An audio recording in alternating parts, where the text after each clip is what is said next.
So does it go off then? No, because Dan just went. Hello. Hey Diana, it's Lindsay. How are you? I'm good, how are you? Pretty good. Do you hear me fine? Hear you. Are you using the conference speakerphone? Yes, I hear you perfectly. Oh. Oh, Great. Can you hear me? can you hear Karen? Is your microphone on? Yeah. Can you hear Karen? Barely. Diana, Can you hear me now? Is that any better? It is over here. Yeah, it's a little better. Is this better? I mean, I'm not going to do that in the meeting, but. Yeah, but Yeah, you need to get closer though. try again. Let but- me conference in Andy because you should have the live stream up and you should be able to Oh, hear. I should? Yeah, you need the live stream up. Oh, okay, let me get there then. So I wasn't sure how soon before, And there is a 20-second delay on the live stream, just so you know. how much, 20 seconds? 20-second delay. She can hear the room in real time, but what's going on live is going to be about a 20-second difference. Right.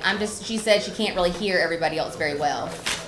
So let me conference in Andy and we'll work through this, okay? Okay. All right, just 1 second.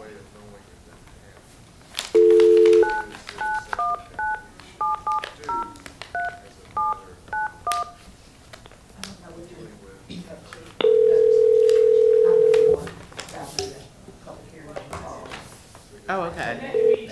Really? Hey, Andy, it's Lindsay. Okay. Hey, hold on 1 second, and I'm gonna conference you through with Diana, okay? Okay. All right, just 1 second. Okay, Diana and Andy, can you both hear me? Yeah, it says Dan, but I'll call you. I can. I can hear you perfectly clear. I can hear Andy. Okay. Okay. So I need you both to get the live stream up. Okay, I just went to Taj Talk and it's not there. It'll be up in about 8 seconds. He said it'd be up in about 8 seconds. And it's also on Okay. Tosh Talk YouTube page as well.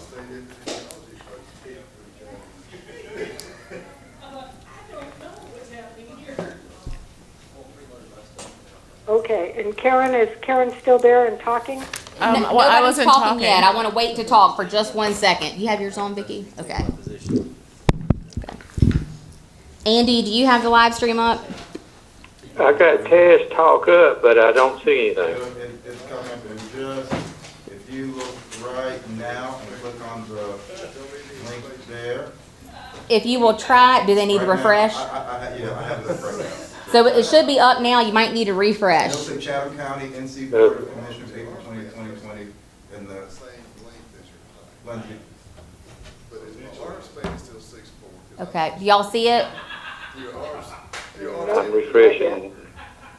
Right up. Yeah, Chatham County Board of Commissioners, April. Yes. New video? Uh-huh.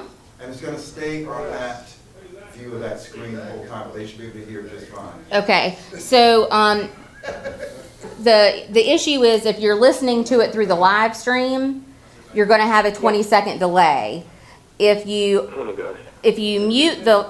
if you just watch the live stream and mute the live stream, I want to see how you can hear just with people talking in here. Okay, can Okay. we mute it? Yes, you just turn the volume off on your computer Oh, okay. or turn it all the way down. Yeah, okay, back. What Diana?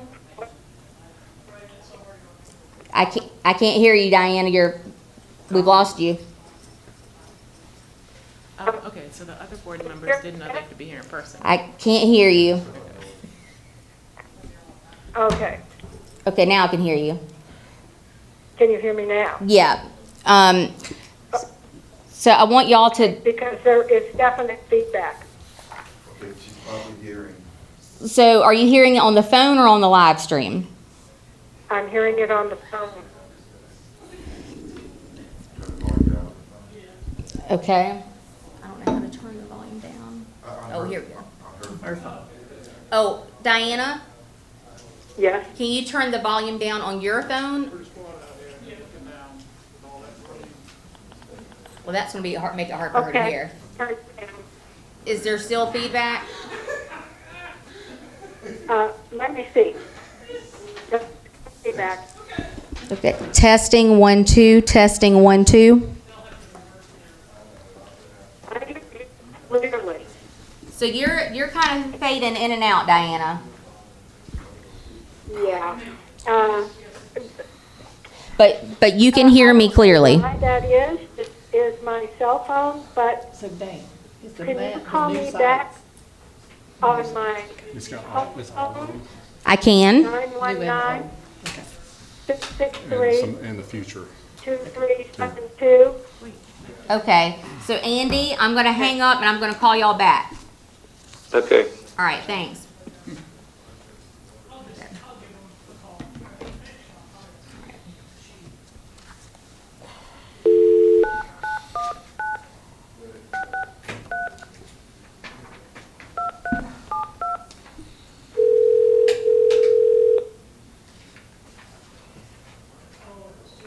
Hello. Hey Diana, hold on 1 second, I'll get Andy.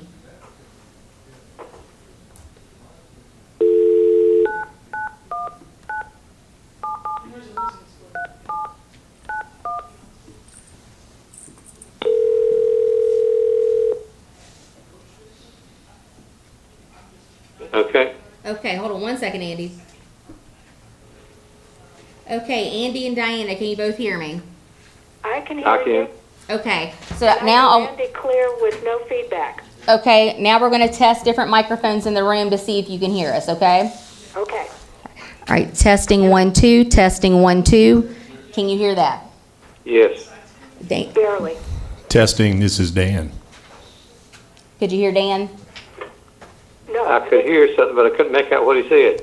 Right. It said testing, this is Dan. Okay, I got that. Heard it. Yeah, barely. Diana, can you turn your volume back up? Nope. This is my phone. Oh, that's right, okay. Turn his mic up. Turn his mic up? She can't hear him. Uh-uh. Can you turn his mic up a bit or? Oh, yeah, if you can. I don't know how to do Or do you that. need just to get closer to the mic? Yeah. That was, okay. I can hear. Is that Jason in the background? No. No, can you hear me now? This is Dan. Can you hear me? Yeah, I can hear you. It's Yes. hard, but I can hear you. Okay, now Karen, if you'll test. Can you hear me? I can hear you. How Yes. about you, Andy? Yes. Is that better than it was before? It is. I at least do not have feedback. Okay. All I can right, hear it. Vicky? Okay, this is Jip's microphone. Could you hear Vicky? I could hear something, but I couldn't hear what it would be. I said, this is Jip's microphone, testing. Whose? It's Jep's microphone. We're just testing to see if you can hear. This is Jep. Can you hear me now? Okay, got you. Yeah, and can I make a suggestion? just Sure. anybody on this thing. Could you please ask everyone who speaks to say their name first? Sure. I mean, and I'm talking about, Karen I'll recognize, but Dan or Jep or Jason or anybody else, Vicky if they're there, anybody who's talking, please say your name. And I will do so because I will have some comments to make at the meeting, and that 20-second delay may be a problem. Right, so that's why we want to make sure you can hear through the phone and not on the live stream. So I'm going to get Jason to test his microphone. All right, testing. This is Jason. I can hear Jason. You can hear, okay. Yes. Okay, so we'll just try to make sure everybody speaks as loudly as possible without giving you any feedback, and everybody will say their name. So Lindsay, you want to try mine? Oh, yeah, let me try Vicky's. Okay, testing. This is Vicky. So just- are we going to, in this session, just see the screen, or are we actually going to see the commissioners too? No, you'll see the screen the whole time. Did you hear Vicky? They're not hearing us on this side for some reason. Diana and Andy, could you hear Vicky? Yes. No, I did not. Okay, let me try one more time. Can you hear me now? Yes. Yes. Okay. So it's just Okay. going to be really important people don't talk over each other. And get close to the microphone. Yeah, and get really close to the microphone. Okay. Okay, if y'all will just hang tight, we'll get the meeting started in a little bit. I'm not getting anything on the picture. All I got is J-Talk homepage. Consider yourself huggy kissed, bro. Go out. Andy, get out of that and then go back to the link, because it's right there. Just says the Chatham County NC Board of Commissioners. My child gave me this, so I Click can't it on and complain about you'll see it. My high schooler gave me the cat dumped water on it twice. Karen, if you'll look at your cheat sheet, I need to do a roll call after you call the meeting to order so that we can make sure remote participants and physical participants are accounted for. Okay.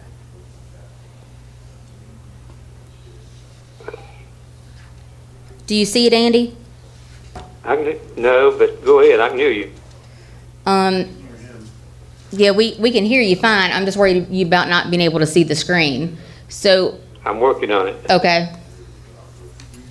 Yeah, because it came up for me, and what I'm seeing is you had to click on the Chatham County NC Board of Commissioners April 20th, and then it brought up the screen with the agenda on it.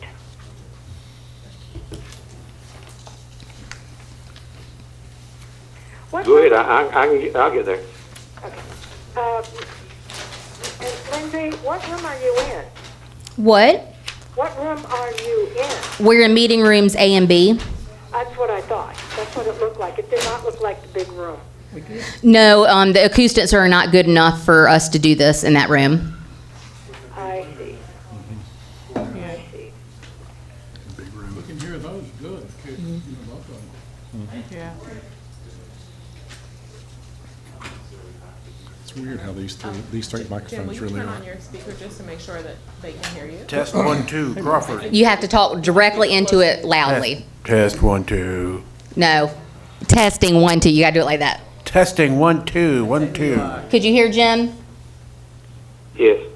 So what we're asking is that everybody state your name before you start speaking. So this is Jim, whatever, just so they know who's speaking. Okay, this is Jim Crawford. Hi, Andy. All right. And Diana. I didn't know I didn't hear And we'll get Mike as soon as he gets set up to do the same thing. Diana's on a 20-second delay, and we don't know why. Oh, does she? Oh, dear. And there is coffee and water in the back if y'all want some before the meeting starts. Why not?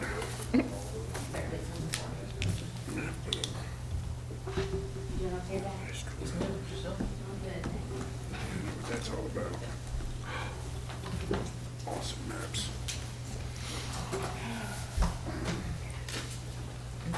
Is this also being streamed on Facebook or YouTube? What, Diana?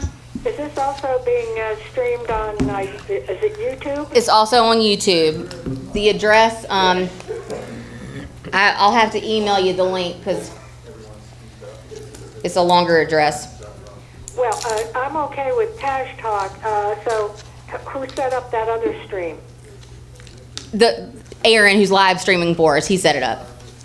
So just with some feedback for people who are listening, if everyone can speak up, the gentleman has lower voices, so when you talk in your speaking voice, it's not resonating as loudly. So if everyone can speak right into the microphone and, I guess, project what much as you can, that's nice as well. Yep. Cool. Wait, could they hear, did they try? Make sure everybody can hear you? Test. You've decided. Mike Dasher. Test. Diana and Andy, could you hear Mike? Yes, but yeah, it's going to be important that there's only one speaker at a time. Yeah. Okay.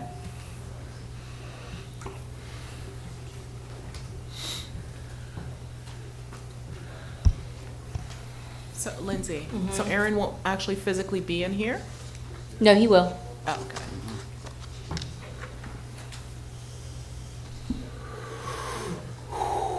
Okay, Andy, I'm forwarding the email that's got the links, both the links in it. Did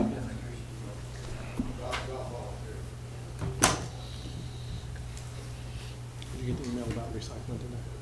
I haven't had a chance to go over it, but I've seen that it has come to me. Did you get that response? Was it Diana recently? Diana sent something that y'all got this weekend Oh. about the recycling Okay. Jim, you wanted Yeah. to respond to that? Yeah, I wanted to be able to say, this is my understanding, to make sure my understanding was accurate. Oh, yeah. I was wondering if somebody was gonna. Yeah. I did tell her someone would find out and get back to her. I'd like to see, I mean, it would be helpful for us to know in general, right? yes, I know. I've talked to him about that before, like how exactly.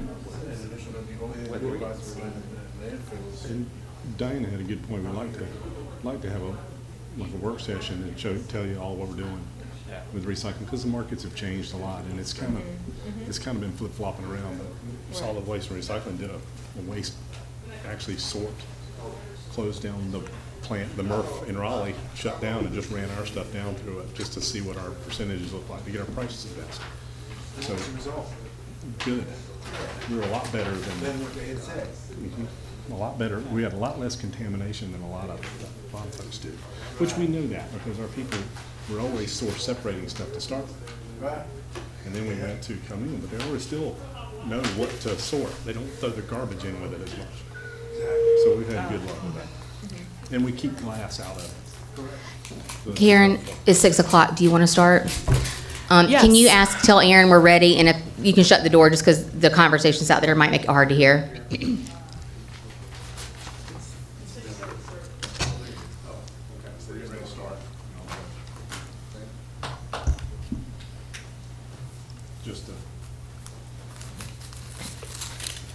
Is Aaron out there? He said he's already started the live stream. So we don't, oh, okay. I guess. That's Okay.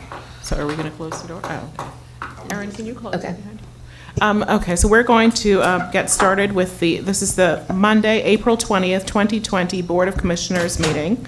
And just a reminder that we are holding this meeting at the Agriculture and Conference Center. And at the start, let's just take a moment to all consider the blessings that we have in being able to be here and facilitate a meeting that, to the best of our ability, it does accommodate some access of the general public, and give thanks for all of the people in this community that are continuing to put themselves out there on the front lines in many different ways, in the health field, in our communities, just ensuring that trash and recycling are able to continue, and that our staff at the county is continuing to ensure that things are happening that benefit our residents every day.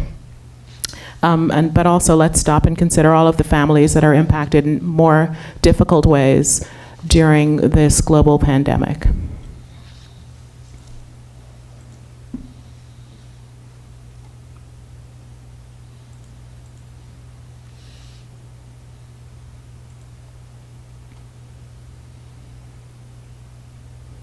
Thank you. And now we'll say the Pledge of Allegiance. Pledge allegiance to the flag of the United States of America and to the republic for which it stands, one nation, under God, indivisible, with liberty and justice for all. And now we'll call this meeting to order. I do want to note that I am occasionally hearing small gaps in the volume when I speak, so if you all can just let me know whether you're hearing that or whether that's being picked up on the recording, that might help our listening public. Okay, great. I'm now going to call on the clerk to do a roll call of the board. Commissioners, I'm going to call each of your names one at a time, and if you will respond with present. Sorry, just give me 1 second. Commissioner Howard? Present. Commissioner Wilkie? Present. Commissioner Hales? Present. Commissioner Crawford? Present. Commissioner Dasher? Present. And also, at the request of the commissioners who are remoting in by phone, if everyone could announce your name before you start to speak so they know exactly who is speaking. Thank you. All right, thank you, Lindsay. And then I will also just remind everyone that due to mass gathering restrictions as outlined in the Governor's Executive Order 121, the public will not be allowed to physically attend this meeting, but the meeting is being live streamed and recorded. Are there any amendments or changes to the consent and regular agenda? If there are none, can I get a motion to approve? Make a motion. I move the approval, this is Diana Hales, I move the approval of the agenda and consent agenda. Is there a second? Mike Dasher will second. Thank you. All in favor? Aye. Aye. Aye. Motion passes. Thank you. And we will move on to an update on COVID-19 in Chatham County, and I'm calling on Leighton Long to update the board on the current situation.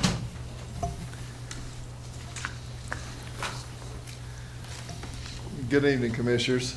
Thank you for inviting me. You've got to speak really loud, Leighton. Okay. I'm sorry. Thank you for inviting me tonight under these unusual circumstances. The past 2 months have been, let's just say, challenging for all of us in the public health field, as well as our hospitals, medical staff, emergency management, school systems, everybody. It's been exceedingly challenging. The information I'm going to cover now is basically on the DHHS website, and you should maybe already familiar with it. So far in North Carolina, there's around 6,500 cases. And when I refer to cases, I want to make sure that we have a clear understanding.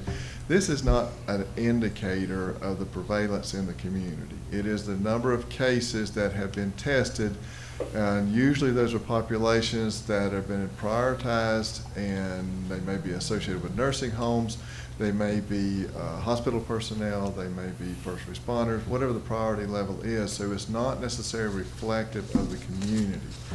And so I think that it's important for the public to understand that, case numbers, they're... I'm sorry, people are saying on the live stream I'm they sorry. can't really hear you. Case numbers are important, but we are not doing broad-based testing to understand the prevalence in the community. So I just want to make that clear. There's been in North Carolina. Leighton, I'm sorry, Mike Dasher. Can you elaborate on that a little bit? Because I think there is a lot of confusion about the availability, the prevalence of testing. What criteria do we follow as a county, and who does that include at this point? There's a couple of sets of different criteria. The general practitioners in the hospitals follow a somewhat different set of criteria, although they've been given guidance. And the general guidance up until today has been that if you have a patient come in and they are, or at least they call in, they're mildly symptomatic or they have symptoms similar to COVID, they're advised to shelter at home and follow their symptoms, and if they become more severe, to contact their doctor's office. They would not be tested as a general rule. Because of the limitations that we've had on testing of late. Thanks. Good evening, Madam Chairman and the rest of the commissioners. I appreciate you having me here tonight to talk to you about the situation with COVID-19. In North Carolina right now, we have about 6,500 cases that have been tested and found to be positive.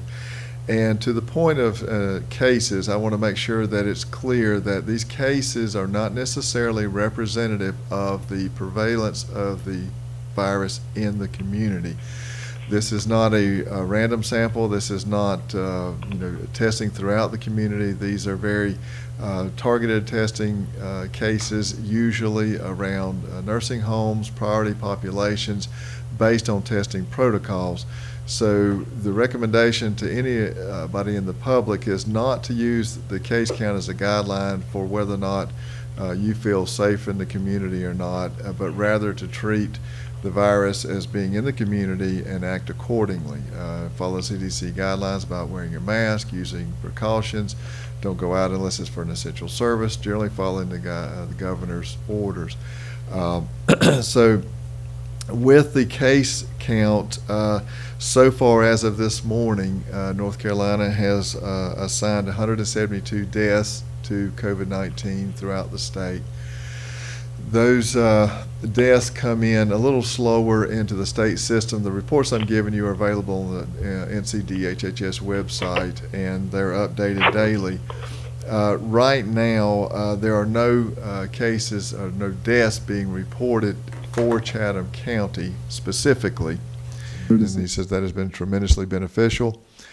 It's tremendously beneficial too for UNC Healthcare. I mentioned we've been on numerous conversations with them. They have a lot of nursing homes in their influence area for their medical facilities, and there's a lot of concern on their part, obviously, that these outbreaks in nursing homes be managed appropriately so that they don't feed up into the hospitals and overwhelm the hospitals. So we've been working hand in hand with them, and I will acknowledge the significant work that UNC Healthcare did with the nursing home, the Laurels, when they came in. Certainly the health department doesn't have the capacity to do the amount of testing that they did in that facility. As approximately 250 staff and patients were tested through UNC Healthcare, so we're very appreciative of them coming and helping with that. And they've been instrumental in working with that since that point. We are also, the Chatham Health Alliance is just put a flyer out, and these will be going out. It's called Mass for Chatham. They're trying to acquire any donations of medical grade PPE that they can get through donations to make that available to medical providers that may be running short. If anyone has any things they would like to donate, the Chatham Health Alliance is working to receive those donations. They're also collecting handmade masks and using them as a focal point to collect masks and get them distributed to folks that may need them. So there's the flyer, like I said, will be going out, and it actually went out today. I do want to comment on the county's PIO, Kara Dudley, who's been tremendously helpful through all of this. Our own PIO, Mike Zellick, has been working hand in hand with her, and they've done a really good job together. I know they have really borne a lot of work in the past 2 months. They have really been under the gun with pushing out information. Just to kind of cover a little bit, I won't go over all of it, but on March 6th, we created a dedicated web page specific for the coronavirus so the public could access that. We put frequently asked questions, service impacts to county departments, community resources, and any news releases that we release locally or the state puts out are on that website as well. We've had I've done a lot of media interviews in my long career, but a lot of them seem to be compacted in this past 2 months, rather in a dense fashion.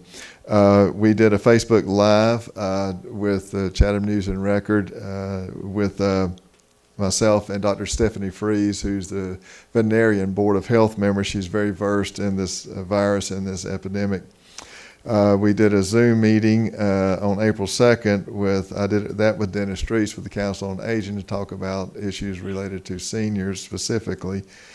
County Manager Dan LaMontagne did one on April 7th around the COVID, and Steve Newton did one on April 20th. We do Facebook, we do Twitter. We've got, for those of you that do Twitter, I don't, we have 2,150 followers on the Twitter account. Next door, we have more than 21,000 followers. We have about 1,100 followers on the Health Department Facebook page. We're trying to be proactive as much as we can. We've distributed 15 news releases around COVID since this began. We did a joint press conference with the governor's office. Several of us went up there and participated in that. And we've been quoted in at least 30 news stories. So it's a remarkable time in the media for the health department and the county and our other agencies and partners in general. So it's tasking, but it's important information that we get out. It's the best way to get it out is through the media. So we're very appreciative of them reaching out to us for that.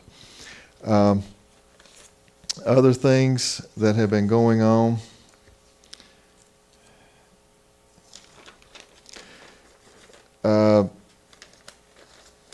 we have been in routine and constant contact with the chicken processing plant, Mount Ayr. North Carolina has a lot of meat processing plants. The state is very interested in this subject, and they're looking at it from a statewide issue. The poultry and meat pork processing plants, have a lot of workers. They're high density employment. And there have been a lot of issues in other states, so they've been in constant contact with the health directors in those counties where these facilities are housed. So there'll be more information coming out about that from the state as we speak. So the other thing that we're doing that I have to, give some of our staff credit that started the Cohort study. For the community assessment. The state epidemiology folks and the epidemiologist at UNC reached out to Chatham County specifically because we're the only county that is actually running a cohort based on a scientific sampling method. They want to ask a battery of questions, and I reviewed those questions today. We have a scientific advisory committee that looks at that and reviewed those questions, and they'll be going out to this cohort to assess, going back to the cases. The cases are not reflective of you've called your doctor's office and you said, I feel bad, I have these symptoms. They say it might be COVID, shelter in place. We don't know those numbers. We have no idea, but through the sampling cohort, they're hoping to get a feel for what is going on in the community around a lot of other things around employment, access to food, or other issues that we've seen communities deal with, and what does that look like in the community. So we're very excited that UNC and the state have teamed up with us to run that cohort study and to get some information. And hopefully we'll get that out in the not too distant future. So again, it's been a challenging 2 months, and it will continue to be for a while. I think it's important. I can't emphasize enough to the public, the things you do affect other people directly. And even though you may not think about it, the folks that are greatest impacted are the folks I've already cited, the elderly folks, those with compromised health conditions. If we all do our part and maintain social distancing and maintain good hygiene, washing your hands, staying you're 6 feet of distance away from other individuals, you don't infect the next person.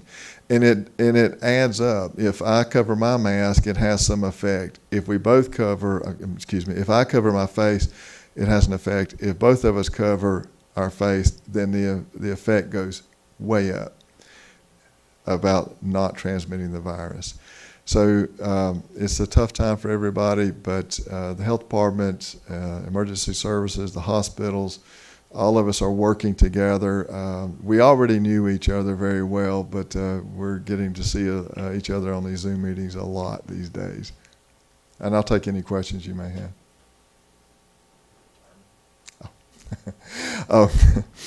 Well, yes, actually I had notified the Board of Health back in February that I was putting in my notice and was going to be working a 2-month notice. That has been a challenging 2-month notice. And I'm having discussions around the board right now about we'll be discussing it at the next meeting about potentially extending that time further. And as far as if this is my last meeting, which it may be, I'm not sure, I want to take this opportunity to certainly thank the commissioners for the opportunity they've given me here in Chatham County. And this has been a tremendous opportunity to work in such a community that works together so well, and commissioners that support the health department, county administration that has always supported the health department, and appreciates the value that public health brings. And I've always told folks that the public health is like the firehouse. You got to build the brick and mortar, you got to staff it, and you got to hire the people, because you never know when the fire is going to break out. And if you don't do those things and the fire starts, that's not the time to be building it. So I'm very appreciative of the fact that this community and this county sees the value of public health and has supported the health department and given us the capacity to respond at the level we're able to respond. That is not necessarily the case in other counties, so thank you for that. This is Karen Howard. So I do want to jump in and hope that this is not your last meeting, but if it is, to thank you for your work, for the level of professionalism that you have brought to the job, the confidence that you've given all of us in your professionalism and in your knowledge and experience. And also to thank you for the relationships. You have built good, strong relationships. And we've all been beneficiaries of that. And I do want to also add that, I'm speaking on behalf of the board, and I haven't confirmed this with the board, but that we are willing to work with all of our community partners and large employers to the extent that we can help them mitigate some of the potential impacts, because those will be impacts for residents, those will be impacts for staff, and it is not through anyone's fault. I mean, this virus is not going to respect our boundaries, our politics, our income brackets. And to the extent that there may be things that we could do at the board level, at the governmental level, to serve businesses, communities, and their employees, we're more than willing to have those conversations proactively. Yep. And we hope that we will see you at next month's meeting. Well, probably. But I do also want to make sure I acknowledge the health department staff. They have really stepped up to the task. It's all hands on deck, and they have been really incredible through this. We have some really professional people, very competent people in the health department, and you all should be very appreciative of the level of professionalism they bring to this work. Thank you. Thanks. Were there any other questions or comments? Yeah, I do. This is Mike Dasher. One question on the cases and contact tracing. So at this point, when cases are reported, do we know, or is there a way for the public to know whether those are clusters necessarily? If we see 10 new cases in Chatham County, is there, if those were, if 7 of those were all at one employer or at one particular place, would the public know that? Or? No, they wouldn't. We report it by county. We cannot get into reporting it by employer, because then you break down to to the 5-person business. Do you report that? Do you 10 or 50 or 100? Where do you draw the line? And we have confidentiality matters that we have to maintain. And again, if you look at the situation with the nursing home, that is a cluster. I mean, it is, and so it's not really reflective. It is the virus got into the facility, and because of the context in which it was working inside that confined facility, it moved rapidly. So it's not reflecting of what's going on in the community. It is an event that happened. And so I think my concern is that people take case counts as a measure of the level of protection they need to take for themselves. There may be a case somewhere in the county, and they say, "Oh, I might need to be more cautious because it's in my area of the county." You need to go along the presumption that it's in your area of the community, no matter where you are, and any person that you might engage with could be asymptomatic, right, and they could be carrying it, and they could transmit it. So it's important, again, I'd stress the case counts are important for epidemiological purposes in terms of contact tracing, notifying contacts, and trying to get those people informed, and notifying employers about employees that could be at risk and those kind of things. But for the general public, when you walk into the grocery store, it doesn't matter where you are. You should be wearing a mask. You should have hand sanitizer if you can get it. And hopefully the employees in that grocery store are wearing masks. Mm-hmm. If we all contribute that way, then we're all going to be better off as far as slowing down the transmission. So, And does that make sense? I get that, and I understand why. That's again, Mike Dasher. You know, ideally, that's how everybody behaves. I guess I wonder, if we aren't somewhat better off, though, if people are aware that at this location, or that there were. Because if those folks then aren't being tested, and we know they're not generally, just because you've been around somebody that has been diagnosed, you're not going to get tested. That it can further the spread, I guess. But would be my concern. again, the testing is only reflective of those specific populations that have been tested. We don't know how many individuals throughout the community, whether it be in Siler City or Goldston or Snow Camp or wherever it may be, have contacted their doctor's office and said, I don't feel well. These are my symptoms. And the advice and response is stay at home and do these things. So it may be throughout the community. It would be nice if there was general testing throughout the community in some way that would be statistically valid, that you could say that there might be a hotter area over here or there, but right now we don't have that. So the advice is to treat it as if it were in your community at any given time.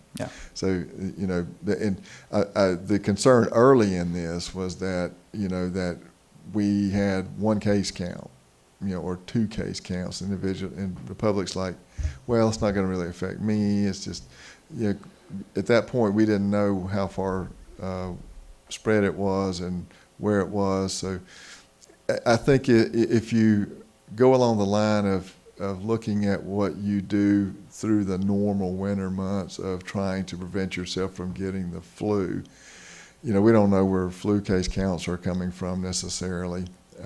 We just treat it as if we're trying to prevent ourselves from getting the flu.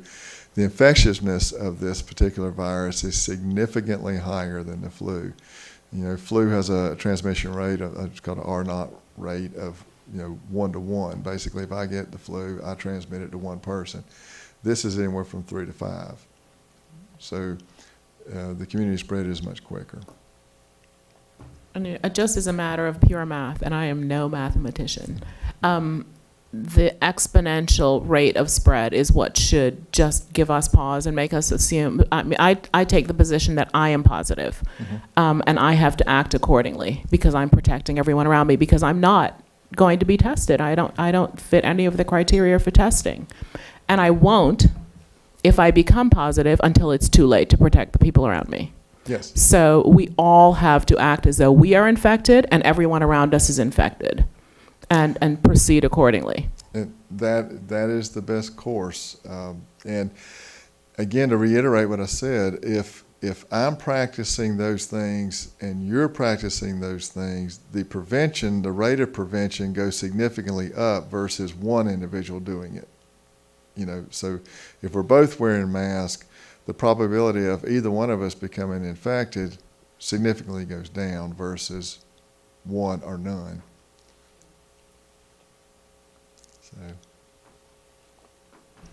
Leighton, this is Jim Crawford. My question goes back to the transmission rate. Because this virus is also producing strains kind of in real time, does not the transmission rate also increase its ability to kind of change and morph into mutate, different strains? I wouldn't claim to be a virologist, so the answer is your question. I don't know the answer to that question, but there was some concern about it, mutating as viruses do and transforming into something different, hopefully less virulent, but we don't know at this point in time.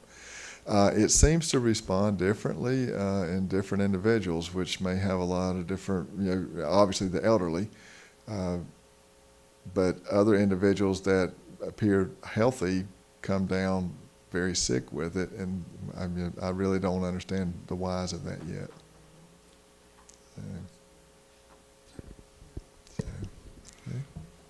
All right. Well, if that's it, thank you again very much for that update. Thank you. Sorry for the trouble.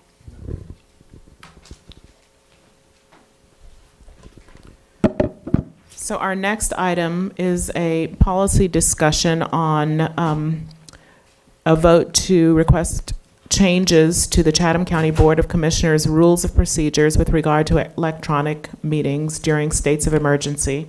And the clerk of the board is going to review this specific request. Thank you, Madam Chair. So the board's current rules of procedure that we've had since 1994 did not address remote meetings in any way.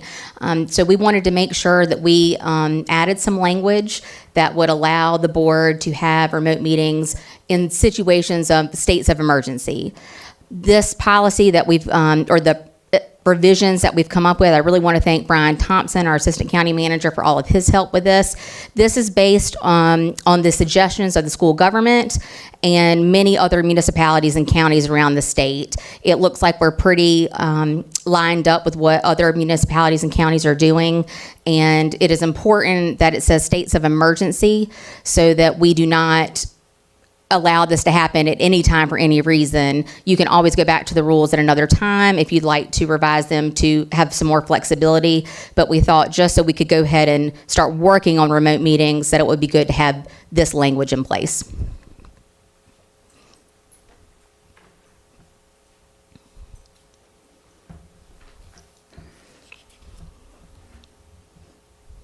I just want to be sure. So can people see the language that's being proposed? Let me pull that up for you. Okay.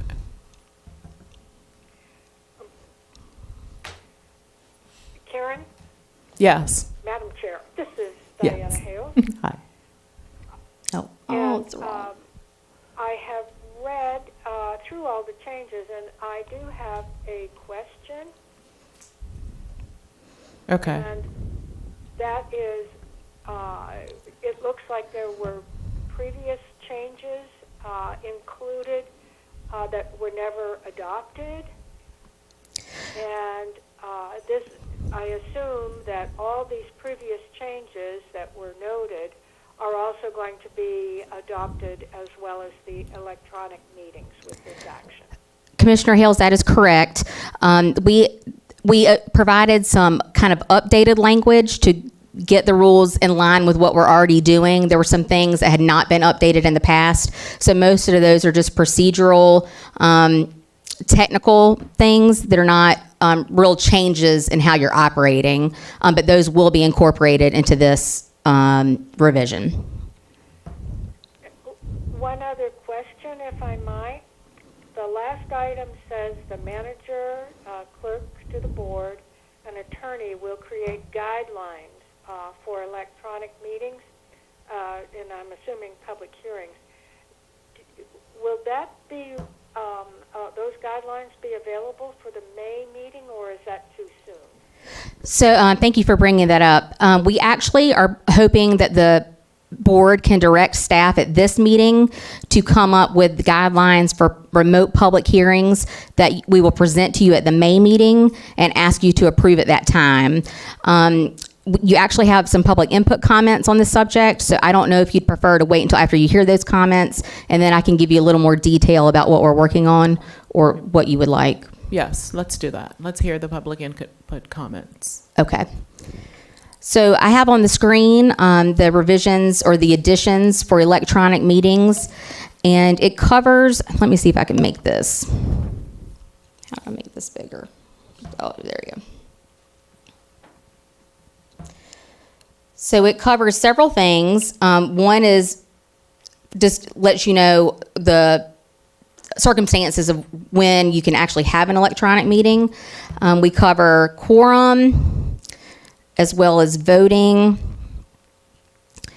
the conditions necessary, which states it can be a state of emergency issued by the federal government, state government, or Chatham County, as long as it pertains to Chatham County. If we have some kind of, if the state issues some kind of state of emergency off the coast of North Carolina, that would not apply to Chatham County, so it has to directly affect Chatham. An electronic meeting is any meeting where one or more members of the County Board of Commissioners participates through telephonic communication or a telecommunication application which allows simultaneous communication by multiple parties or other similar means that allows the members of the Board of Commissioners to hold a meeting without all members being physically present in the same room. Notice requirements would be exactly the same for what they are right now. The one thing I would point out is if you want to have an electronic meeting and we've already noticed the meeting as part of our regular meeting schedule, that's considered a location change. So we would need to notify the public 7 days in advance that the location has been changed from a physical meeting to an electronic meeting. But all other notice requirements are the same, 48 hours for special meetings, et cetera. Lindsay, Mike Dasher, can you, definition of an electronic meeting, and maybe that's just more wordy than one or more members of the Board of Commissioners participates? I mean, but, you know, if I get on the phone with another commissioner, So that's a good question. We did talk about this in agenda review. So right now, like the way we're currently having the meeting tonight, that is not addressed in your rules of procedure. So that's why we wanted to talk about this at the beginning of the meeting, so that we could discuss that. So if you wanted to allow commissioners to phone in to a meeting outside of a state of emergency, we would need to address that participation in another section of the rules. Am I following you correctly? I think you're talking about whether one board meeting member could just call another, and that be. I mean, that to me would imply that an electronic communication between a commissioner on county business is now an I'm sorry. meeting. I see what you're saying. We can revise that. Okay. That makes sense. Yeah. Sorry about that. Yeah, we can definitely change that. Okay. So the notices are the same. Let me scroll down some more. Quorum, I think this is important to point out. A board member participating electronically will count toward the quorum count. If a commissioner withdraws from the meeting involuntarily or intentionally, they will not be included any longer in the quorum count. For voting, we're doing the same thing. In your rules, it says that if a commissioner is present and doesn't vote, it's an automatic affirmative. If they drop participation in the meeting intentionally or unintentionally, it will not be an automatic affirmative. It just will not be included as part of the quorum or the vote count.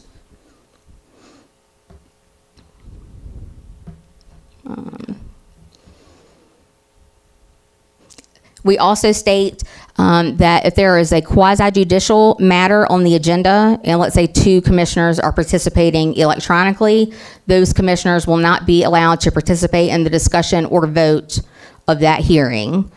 Because quasi-judicial matters, obviously it's testimony, people have to be sworn in, and the school government has advised that it's really not best practice to do that electronically. Right. So presumably that would mean that anytime we could not all come, we were all prohibited from coming to a meeting, we could not have a quasi-judicial hearing. That's the way we read this policy, yes. Okay. I'm sorry, could you speak up again? It's only for legislative public hearings. Right, this would cover legislative public hearings, but it does not cover quasi-judicial.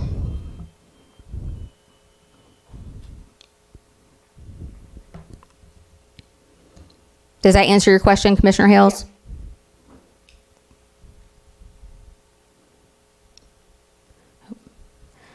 I'm sorry, let me keep scrolling. So those are the basic additions and changes we've made. Does anybody have any further questions? So this is Diana Hales. This would apply to the meeting we're having right now.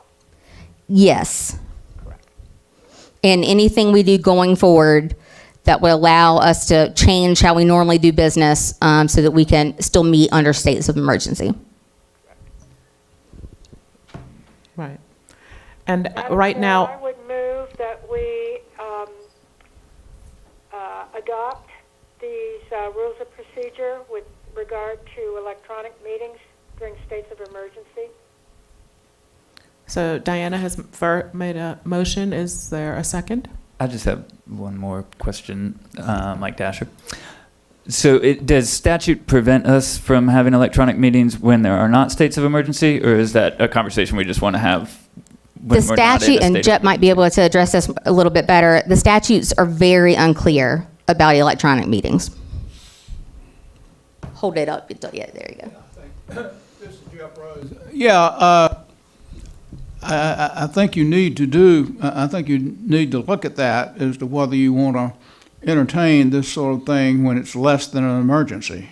And you sort of straitjacket yourselves when you limit it to an emergency, because how long has it been since we've had an emergency before now?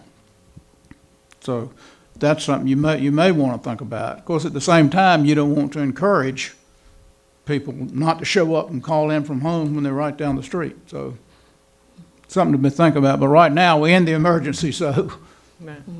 And I mean, this did come up just in conversation around this, and not obviously not in a meeting setting. But I would say that if we are taking input on this, when we run for office and elect to serve the public, we should be present at board meetings physically to the extent that we are able. And if that sometimes means that an individual board member can't be there for personal reasons, then so be it. But as a matter of course, we should not have as an option to not be present in public. I would heavily argue against that. And I failed to mention, I think it's important to point out, this policy also states that electronic participation is not allowed for closed sessions. And the reason behind that is because we cannot guarantee that the person on the other end of the phone or the computer is who they say they are, or that other people are not listening. So just for security purposes and things like that, we just feel it's best practice not to do that. Understood. Thank you. But I will second Diana's motion. Okay. Commissioner Dasher. Were there any further questions or comments? Okay. All in favor? Aye. Aye. Aye. Commissioner Wilkie? Any opposed? Commissioner Wilkie, are you still on the call?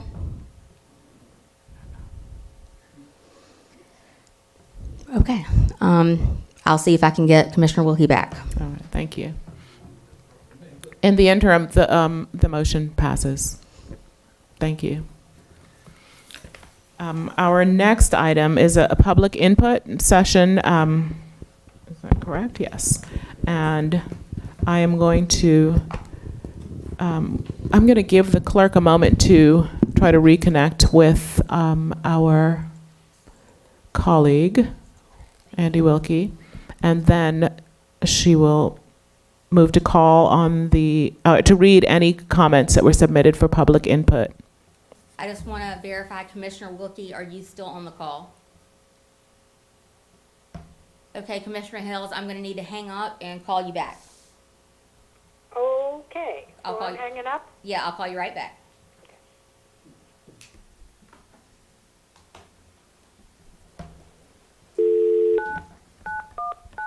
Yes.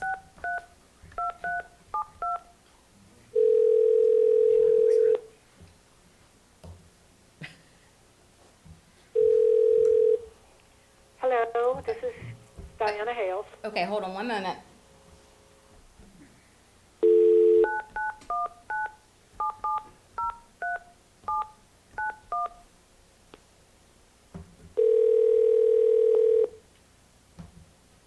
Hey, Hey, Andy, I'm sorry. We didn't realize that we had lost you. well, I got a phone call that knocked me off the line. Okay, hold on one second. I'm going to join you. Okay.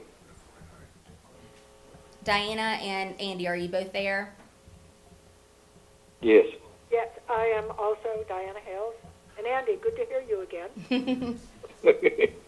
Okay, so if the board is ready, I'll give public input. Yes. So do we want to get Andy Wilkie's vote on the Yes. rules Aye. procedure changing? Okay. Okay. Thank So you. the record will So that- reflect a unanimous approval. We had one resident submit public input, and it is from Nick Robinson. And I need one of the commissioners on the call, I need you to mute your live stream.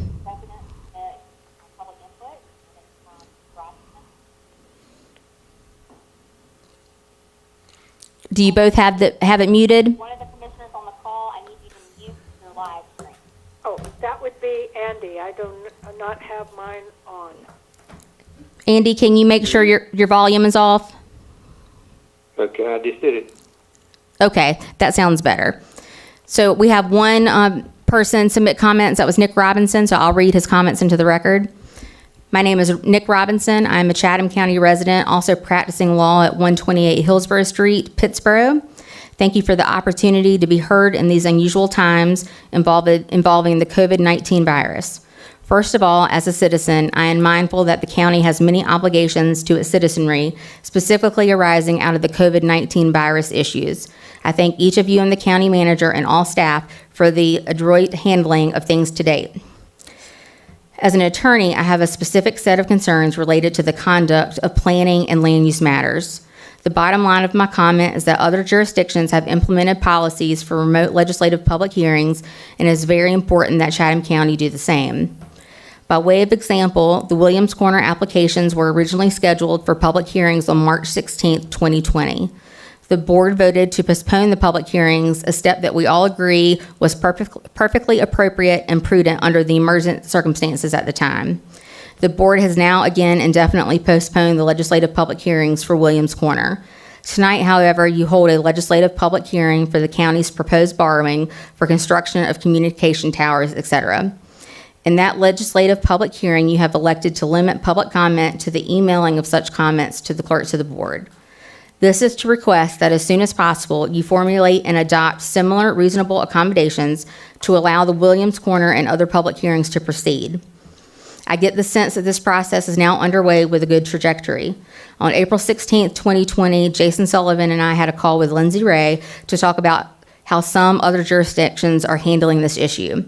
For example, our firm is scheduled to conduct a remote legislative public hearing this week and a quasi-judicial public hearing in May in Southern Pines by use of streaming and remote meeting procedures.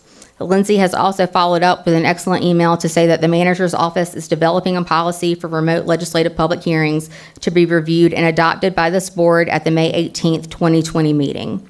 North Carolina General Statute Section 153A-52 gives the board extensive flexibility to adopt reasonable rules governing the conduct of public hearings, including requiring opposing and supporting groups to designate a spokesperson. These, along with remote meeting applications, are just some of the tools that could make remote legislative public hearings function seamlessly. Out of fairness, equity, and efficiency, we strongly urge you to develop a remote public hearing policy to be implemented or at the very least adopted at the May 18th, 2020 regular meeting. We recognize that these are unusual circumstances, and we are mindful that the county has many other issues continually arising in response to the virus itself. So we thank you for your attention to this particular issue and look forward to the night in the very near future when we can hold the public hearings. Thank you. So I don't know if you want to open the discussion about that policy. Yes. Let's open that discussion. And can you just give us I know that you and Brian Thompson have been having some and Jason Sullivan. Okay. Can you give us a little overview of what you all think are reasonable? Sure. And I really appreciate Nick Robinson meeting with Jason and I last week to kind of give us some insight into what some other jurisdictions are doing, specifically Southern Pines. I do think that it is possible to have a remote legislative public hearing. The issues I'm doing a lot of research, so I still need time to figure all this out. The issue is whether or not you want the public to be allowed to participate during the meeting, or if you want people to submit comments ahead of time. If you want people to be allowed to participate during the meeting, that completely changes how we will go about developing this plan. Having people submit comments in writing ahead of time will not be difficult, but actually allowing people to participate in real time, that changes things. There are also some issues about using the current live stream we already have in the courthouse, combined with whatever web application we use for people to dial in remotely. That looks like it's going to be complex and is going to need some time to figure that out. There's also an issue around providing access for people who do not have access to internet. Most of these web applications have a call-in feature. However, many of them do not have a local number for people to call. So they are long-distance numbers, and we need to be mindful of asking people to be on a 3-hour meeting call that is long distance. So I'm looking into those things. So there are just a lot of different pieces that I think we need to figure out, but I think we can come up with something good based on your direction as to how you would like a remote public hearing to look. Madam Chair? Yes, Commissioner Hales? Okay. I think we should direct this to staff to sort out right now. I know our clerk and manager have been working on this, and I am of the opinion that we want to have participants able to make their comment during a public meeting, rather than sending in email comments that will have to be read by the clerk. So my inclination is to have staff continue to work on this, direct staff to work on this, and have a report for us on how we can manage this, and have the report available at the May 18 meeting, so that perhaps as early as June we could schedule very large public hearings. We know in this circumstance that the Williams Corner is going to have interest already. I know of well over 100 people. Now, whether all 100 want to speak, or 10 or 20 or 30 want to speak, I think that's the public in public hearing. So my suggestion is to have staff continue to work on this and have a report and some avenues for us to consider in May. Oh, thank you. And Commissioner Dasher? Yeah, I would agree, concur, second with Commissioner Hales. And as far as format, I do think being able to provide input, in real time would be great. I guess I envision a Zoom style where the clerk can pull folks up as they've signed up, and people can chime in. I guess I understand there's probably a lot more technically to it than that, but I think that would be great. And I also want to say I think that would be great to have that ability post COVID-19. I think the more opportunities that people have to engage, and the easier it is for people to engage, I think is good. So that's my 2 cents. Commissioner Crawford, did you want to say something? No. So I do have well, first I think that before we give you all direction, I think it would be helpful if we gave you some sense of what it is that, we would be looking for ideally.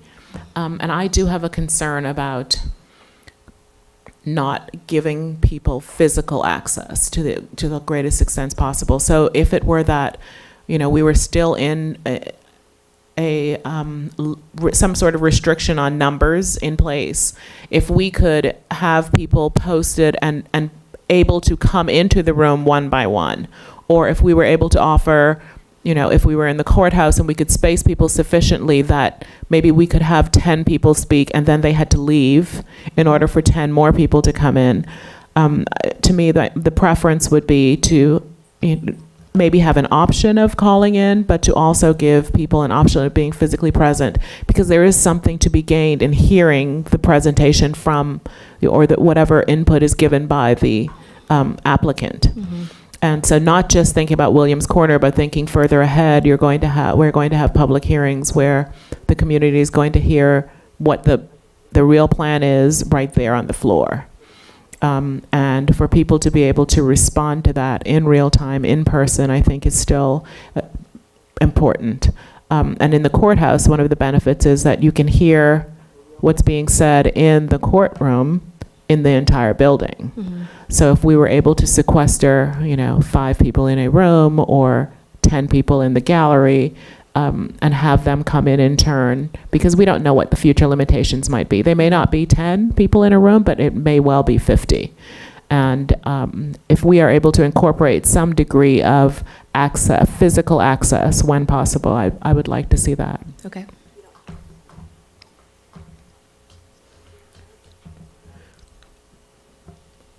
Did anyone else have anything else they wanted to input, or do we just want to unanimously direct staff to continue to investigate and come back to us in May with are we looking for a report or a proposed draft of language? That's on. This is Dan LaMontagne, County Manager. So I've talked to the clerk about this, and what we'd like to do is have a test out whatever method we want to do. We'll look at what we can do in the courthouse.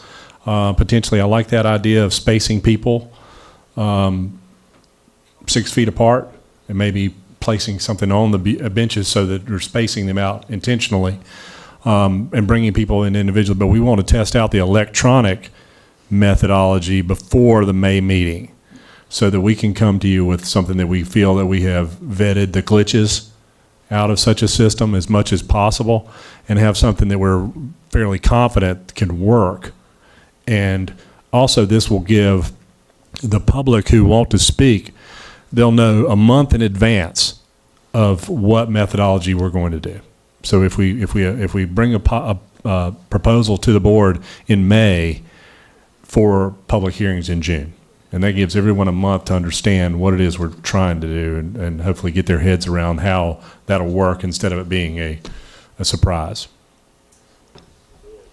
This is Jim Crawford. My question to the manager. Would not this facility serve the distancing better in that we've got the parking lot, we've got long corridors, and we also have a main room that people can both hear and also line up in a way, perhaps in the hall coming in if we really, I don't know how you, maybe ask Leighton to come back in, the best way to handle the main room itself, or divide it off into the half or the quarters, and that way,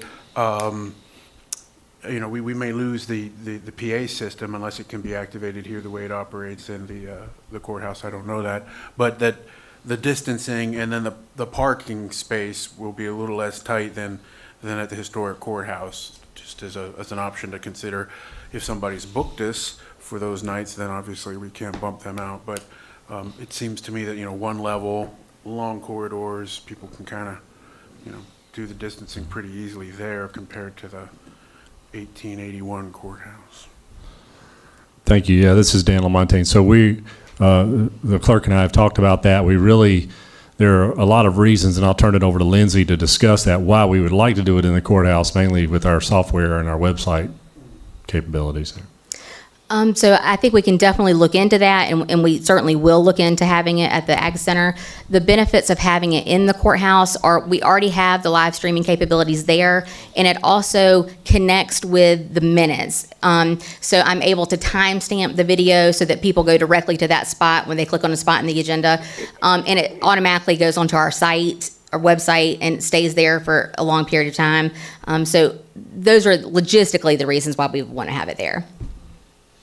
And then if we are able to find some sort of accommodation that worked in this building, that might also be a benefit to, say, the planning board when there's input from the public, and it could be, again, a large crowd that they might be able to use the space here for that. So I think this will be helpful going forward, since, there is at least the possibility that this will endure for some time, and we may see a repeat of this before we've come up with appropriate treatments for the virus. And you actually brought up a good point, just for everybody to be mindful of. If we do have a remote public hearing and the conditions are still in place the following month, the planning board will have to have a remote public hearing. So whatever we decide, we are planning to use that for all the board, appearance commission, ERAC, those groups that might require to meet in order to continue the application process forward. All right, thank you. So it sounds like you all know kind of where you... And we will include Nick Robinson in the, at looking at all of this. We will include them. Okay. Commissioner Hales? May I ask a question? This is Hales. Yes. I know the advantage of the courthouse is the live stream and connection to the Legistar.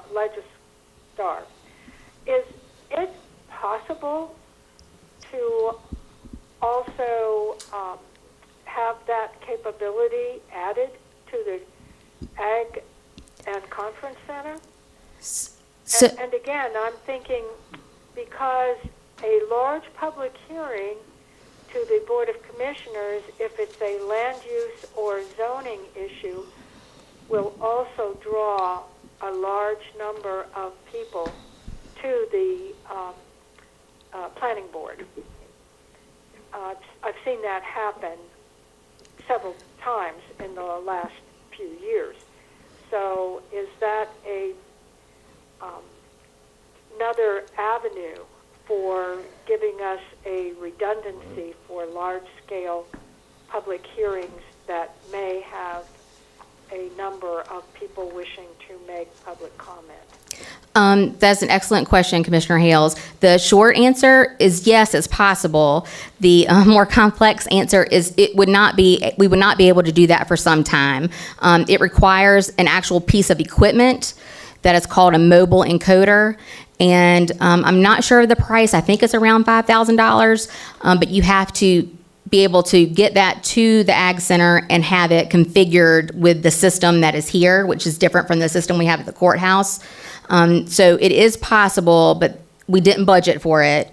So we would have to find the money and figure out all the specs and everything. And that is if they still offer that. I haven't checked in about a year, so I'm not sure if they still offer it, but it was a possibility in the past. So, Mike Dasher, it sounds like we definitely have a short-term need, and certainly want to get on that as quickly as possible. And then I think longer-term, some ideas around increasing engagement, increasing redundancy, as Commissioner Hales said. So I just want to reiterate that I think both are kind of on the table and hopefully will be acted on, because I think a lot of these advisory boards, all kinds of county functions that people could be accessing from home. They're not always at convenient times. I feel like if there's a way to do it, then this is the time to do that.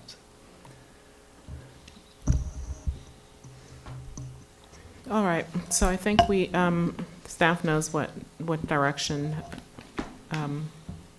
we would like to go, and we will see how close we can get to ideal. Okay, thank you. Our next item is if we could have a vote. Oh. Sorry, we had the motions, we just need the vote. We had the motions, yes, we did. Okay. All in favor of the motion, Diana's motion, is that correct? Mm-hmm. Aye. Aye. Aye. Commissioner Wilkie? What are we voting on? I can't hear you. If you can mute your live stream,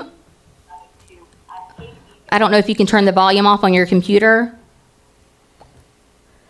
So what we're voting on right now is for the board to direct staff to come up with a plan of how to hold electronic legislative public hearings at a future meeting. And the goal would be to come back to the board, staff come back to the board in May with an actual plan that has been tested and staff feels could be used as soon as June. Okay, I'm for that. Okay. Okay, so all have voted in favor, motion passes. Thank you. Thank you, commissioners. And then our next item is public hearing. And this is a public hearing to receive comment on the proposed borrowing and vote on a request to adopt a resolution authorizing the negotiation of an installment financing contract to construct and buy new communication towers, radio equipment, generators, etc., to enhance the county's public safety and emergency communication system. And this, Vicki McConnell is going to review the specifics of the request. Okay, this is Vicki McConnell.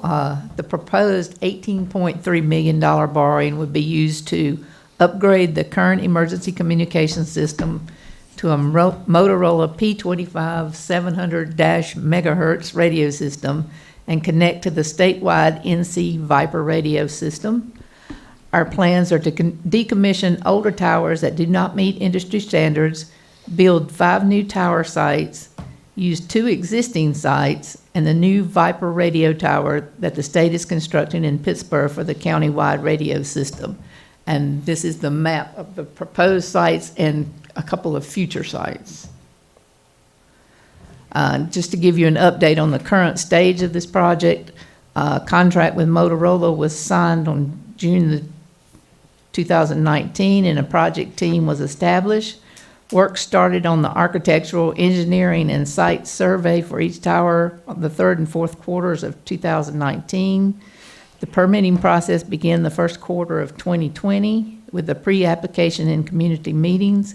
Conditional use permit applications as needed will be submitted 2nd quarter of 2020, and equipment has been ordered and shipped according to the project timeline. I think we've actually already ordered some radios, and they were used during the statute to be able to talk to the Highway Patrol and use the Viper system.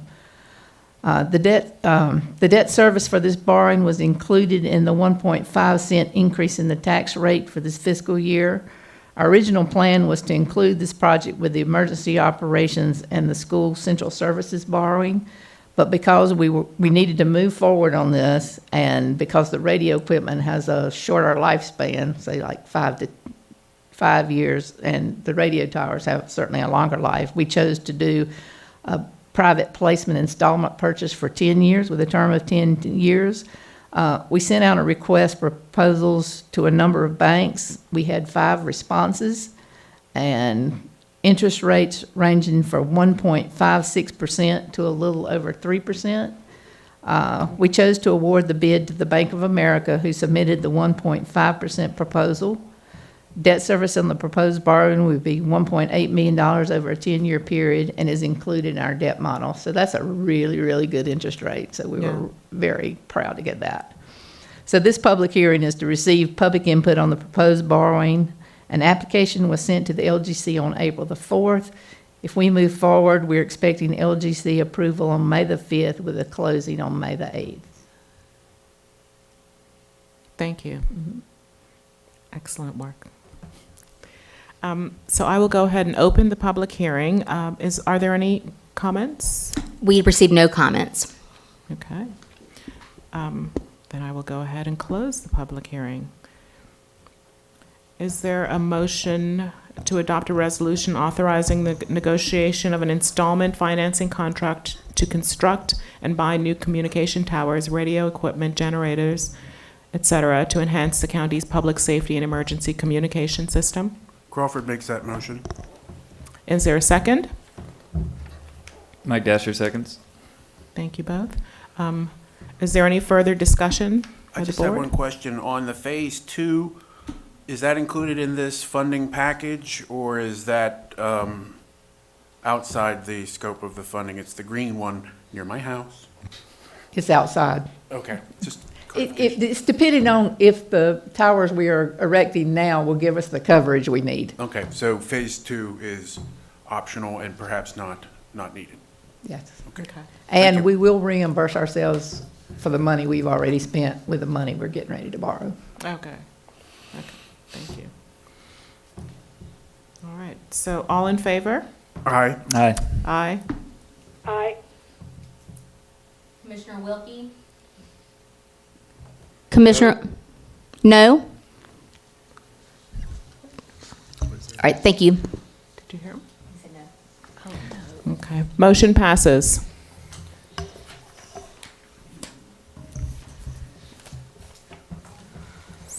Our next item is under Board Priorities, and it's a vote on a request to approve a legislative request by the Chatham County Board of Commissioners to consider amendments to the county zoning ordinance, specifically Section 7.2 definitions, Section 8.1 relationship of building to lot, Section 10.12 CDMU mixed-use districts, Section 10.13 Table of Permitted Uses, Section 17.1 Procedure, and Section 17.2 Plans. Jason Sullivan will review the specifics of this request. Good evening, Commissioners, and again, this is Jason Sullivan, Planning Director for the county. Before we start, can Commissioner Hales and Commissioner Wilkie, can you see the screen okay? Or do you have a copy available of the proposed amendments to review? I have the proposed amendments because the screen is on a 20-second delay. That's correct. Okay. Well, we may spend a few minutes on each of these, so hopefully that won't cause too many problems.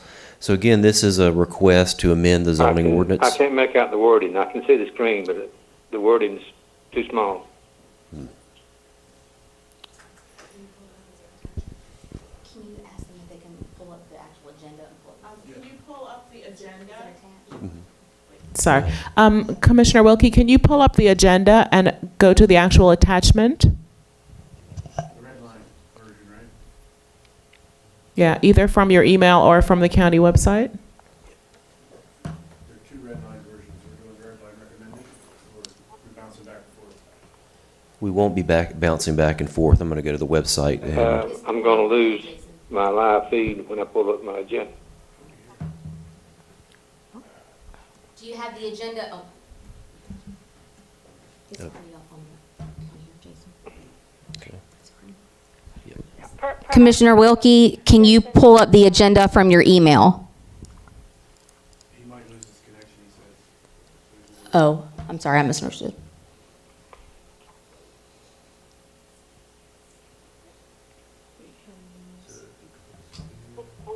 Yes.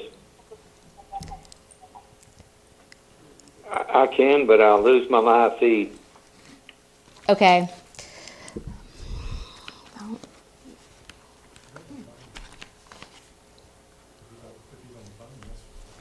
But he can't see anything. He can't. No, he said he can't. He'll lose his live feed if he does that. Wait, his live feed is on his phone? Ask him. On his computer, he said he'll lose his live feed if he opens an attachment from the agenda. On his computer. The thing is, if he opens this on the computer, he doesn't really need the live feed. He's here all the time. Okay, Commissioner Wilkie, we would like for you to open the link on the agenda because you'll be able to hear us on the phone and not worry about the live stream. Can you do that? I probably won't be able to get back on, but I'll do it. He doesn't need the live stream. He has his own. Right, you shouldn't need the live stream if you're able to pull up the attachments from the agenda.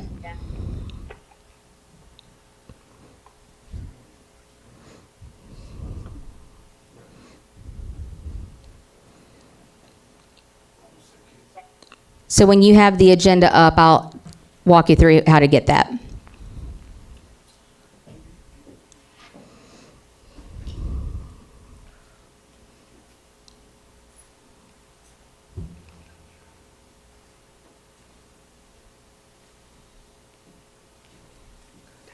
Okay. So if you'll scroll down to the planning item at the last item on the agenda, it's got a link that says more information from the planning department website. If you will click on that.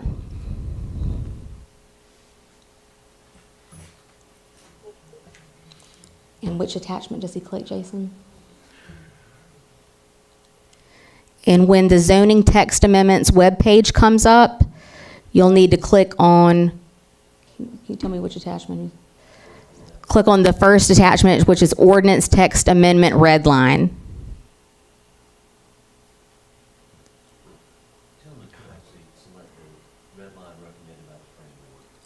I'm sorry, actually, we need you to select the red line recommended by the planning board.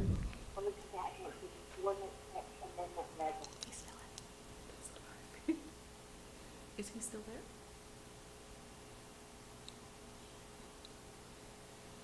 I'm sorry, actually, we need you to select the red line recommended by the planning board.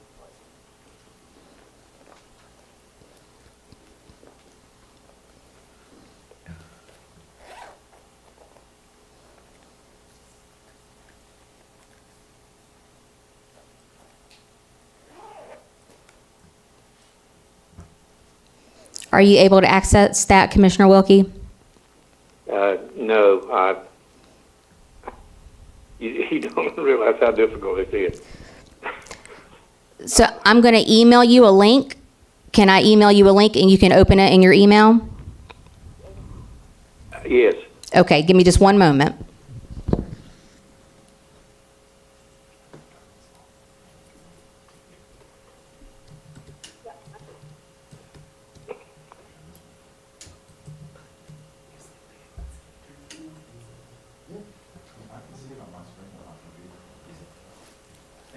When you enlarged it, it comes up even bigger, but I'm looking at my screen, and I can read it from there, but mine, so I can deal with it in the gentleman.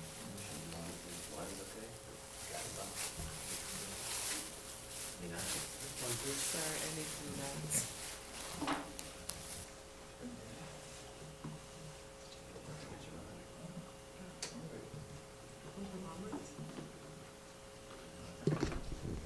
Okay, Commissioner Wilkie, I just emailed you a link to the red line version of the attachment we need you to look at.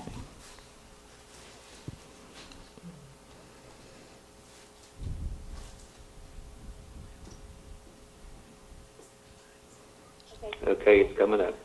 Great, thank you so much.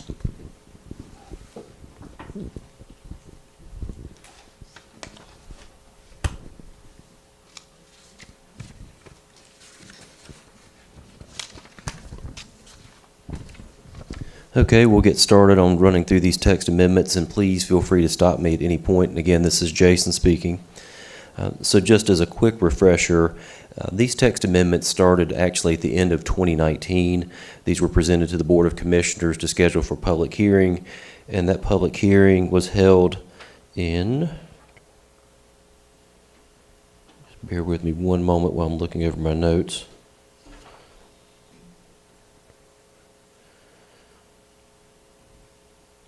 It was held on January 21st of this year.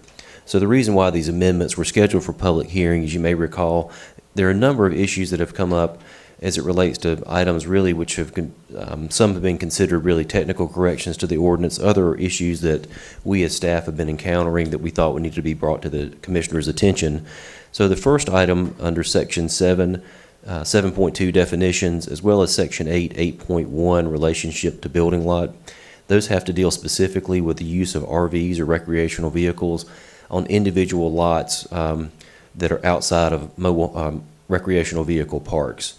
So the issue that has been occurring in the county, we've had a number of requests where property owners want to use a recreational vehicle as a permanent dwelling or permanent residence on a piece of property outside of a recreational vehicle park.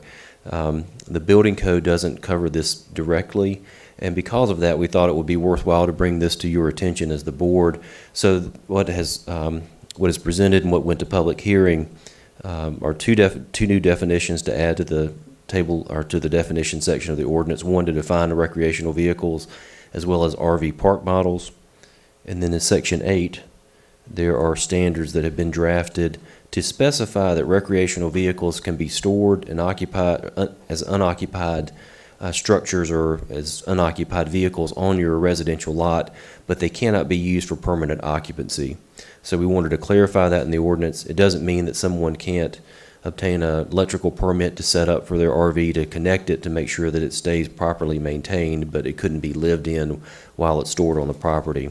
There's also a provision that in the event that someone is, one, building a new home on a piece of property, or if their home is damaged or destroyed to an act of fire, flood, hurricane, tornado, or other emergency or natural disaster, they could live in an RV for a period of up to 180 days. And as long as that building permit is active, staff would then be allowed to extend that 180-day time period as needed until the permanent structure was built. So are there any questions in regards to those two particular amendments?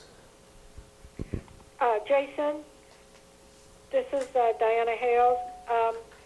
There was discussion at the planning board about adding language about the 180 days unless that's extended by an evaluation or an assessment as needed. Is that in the changes? That is in the changes. So under item 4C and then item number 3, it reads extensions to the 180-day time period can be granted by the zoning official when work is ongoing with a valid building permit. So that was incorporated into the amendments that are under consideration tonight.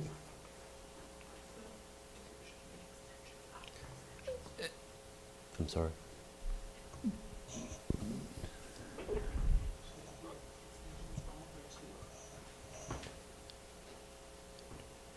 So one question that Commissioner Howard has asked is whether or not that should be worded to say extensions, where it says extensions to the 180-day time period should read extensions of the 180-day time period.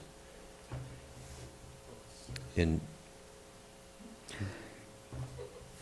that's a correction that we're happy to make tonight if you're in favor of moving forward with that particular amendment. And in both of these sections, the planning board made a unanimous recommendation for approval.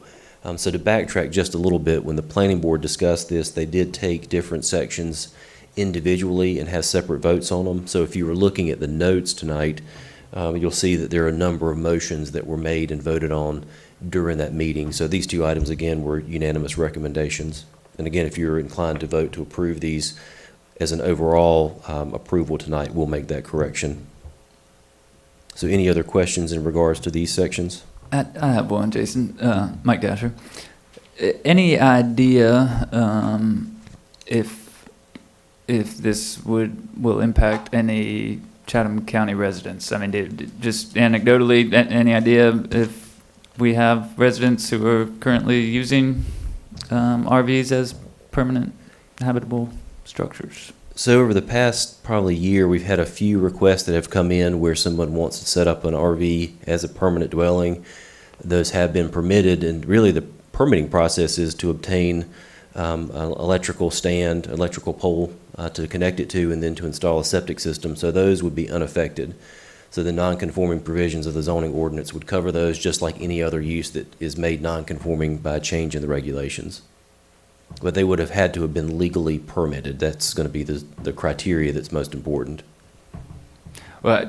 I guess that's what I'm wondering is, if you've had applications come in, it's probably safe to bet that there are several folks out there who never would have turned in a permit or anything. And I guess I just wonder what, are they, if we approve this, are they now in a illegal structure and what would, or illegal living situation and what would happen there? Yeah, potentially they would be if they didn't obtain any permits to connect it. I mean, it should be tied to a septic system. It should have permanent power. So there may be a whole host of problems in that particular situation where it's more than just a zoning issue that's a problem.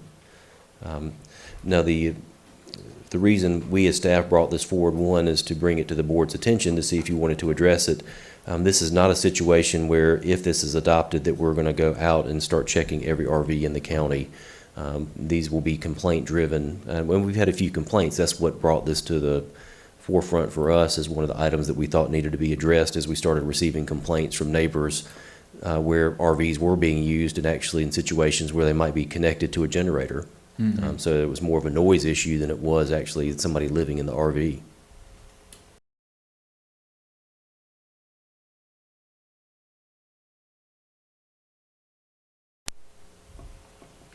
Okay. So moving to the second page, there's a minor correction to section 10.12. This deals with the mixed-use district. So the way it's currently worded, and if you can see this on the screen, it says at a minimum 20% of the total land area of the development must be occupied or used for non-residential uses.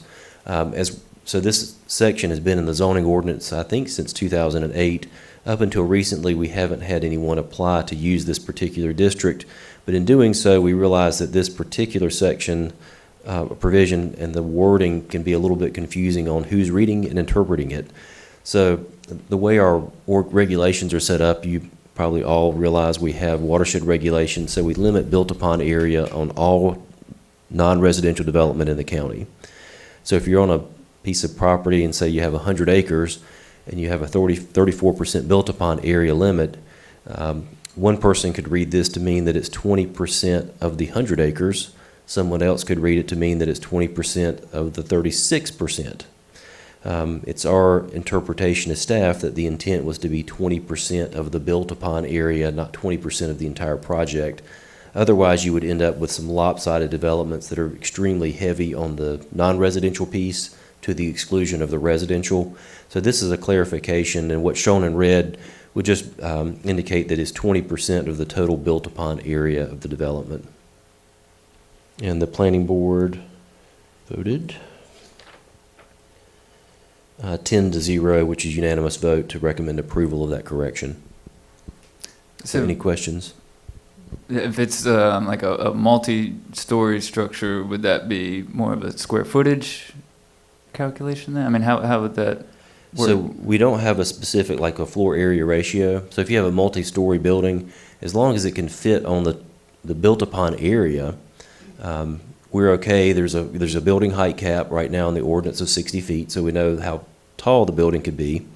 And then there are parking requirements. So the developer has to evaluate that balance on their built-upon area of the number of the square footage of the building as it relates to parking. And then they also are going to have that building height cap.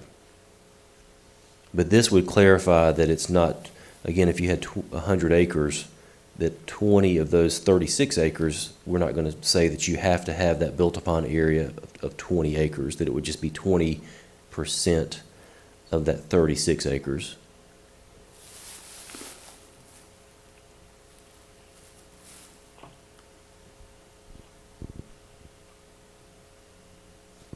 So I don't know if I answered that question or not. Yeah, I'm just trying to think of like circumstances where that could work, I guess. Yeah. I mean, even if, like you said, not being heavily residential or heavily commercial, but if it's, I guess I'm thinking if it's, two buildings, the first floor of which are commercial, and, there are 3 stories on top that are residential, how would my built-upon area? Right, how would that work? Is it residential or is it commercial? Mm-hmm. And I have to look at the definition. We have a definition of a mixed-use building, which I think says the first floor has to be some type of non-residential, and then the upper floors have to be residential. Mm-hmm. So, one, it would also depend on what the residential uses are. So it gets a little bit more complicated depending on the project. I mean, is it condominiums or is it apartments, which is ownership versus rental? But then there's a whole separate discussion on how we evaluate that because it's not single-family residential. The intent is that the 20% would not be all non-resident, that we don't end up in a situation where we're overloaded with non-residential. But I see what your question is how would we evaluate that mixed-use building? Mm-hmm. And I don't have a good answer for that right now. No worries. Just trying to think through the scenarios.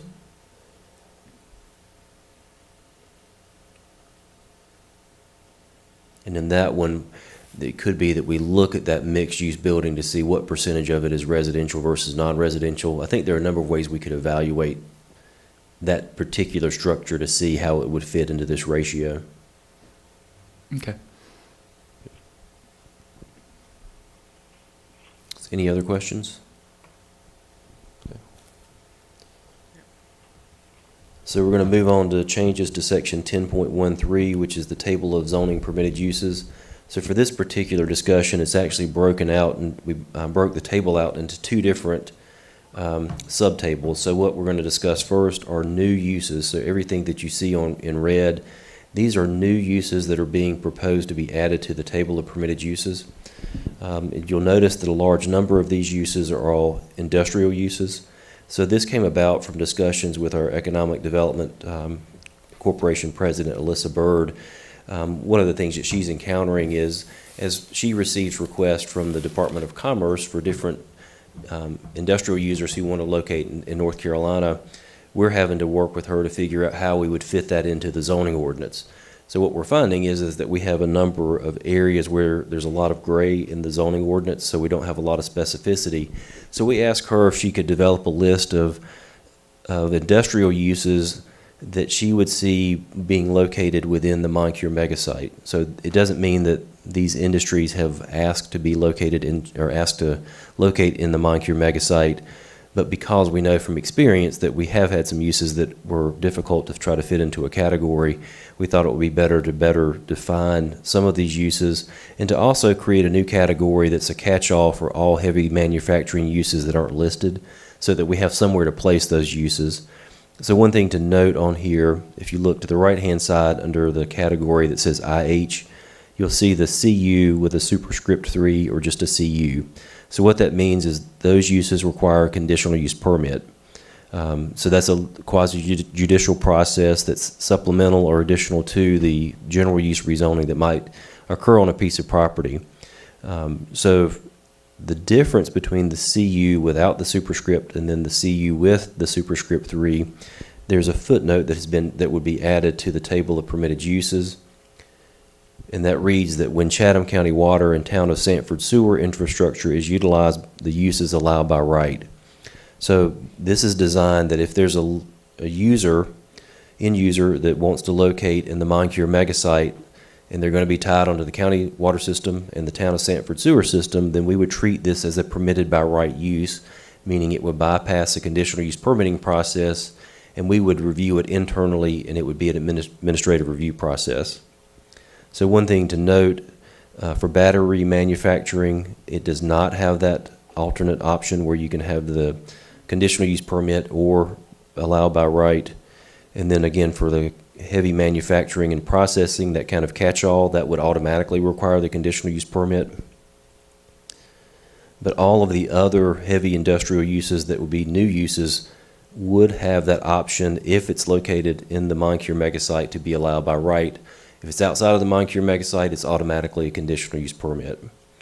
The only use that's listed in this table that is not industrial related, you'll note that it says government offices and facilities. This has to do with the property that was acquired by the county at Renaissance Drive. So you may recall several months ago we had a discussion that property is currently zoned R1, which is a residential zoning classification, and it would require a rezoning to a non-residential category, more than likely an institutional district. So we had discussed with the board whether or not you wanted to create a separate use in the use table to differentiate between government offices and then other offices and facilities such as doctor's offices, real estate offices, things like that. So we went to public hearing, and initially what went to public hearing in this residential category, the R5, R2, and R1, there was a P, which means permitted by right in those three categories. The planning board recommended that that be removed so that government offices and facilities would have to be in an appropriately zoned business or office and institutional district to be allowed to locate on a particular piece of property. So I wanted to point that out in case you as the board want to revert back to the language or to the designation that went to public hearing, which is a P, which means permitted by right in those three categories. So that's an item for discussion. This is Diana Hale, and I'd like to talk about that. I was at those planning board meetings, and I understand there was there's concern that a government office and a facility could be something bad in a residential area. And I just, in my thought process and review of the comments, I'm concerned that that's going down a wrong track. When the government, county government, as we know, who have been serving on the board, you don't just put your offices and facilities anywhere. You put them where there is need and where there is available property. And, of course, schools don't apply. I mean, schools are a separate category altogether. But it seems to me that we should have permitted by right available on any parcel in the county. And my thought on this is that, especially thinking through where we just made a purchase of property that is zoned currently residential, and we're putting a government campus there, or the plan is to put a government campus in our emergency operations center and the school administration building, et cetera, and other buildings very possibly in the future, that the thought and process and expense that goes into the securing of any property for a county government facility shouldn't have to also go through a rezoning. It's a very careful process, and I would argue that it needs to be permitted by right in all residential areas. I know there are, and I think what's possibly driving part of this is this concern about should the county operate a regional wastewater treatment plant. Well, I think that's certainly a concern that's been expressed, but that is not what the county is going to do. So, and especially when it says government offices and facilities, it does not have the word utilities here. It's offices and facilities. So my argument would be that the P's for permitted by right need to be in all three residential categories.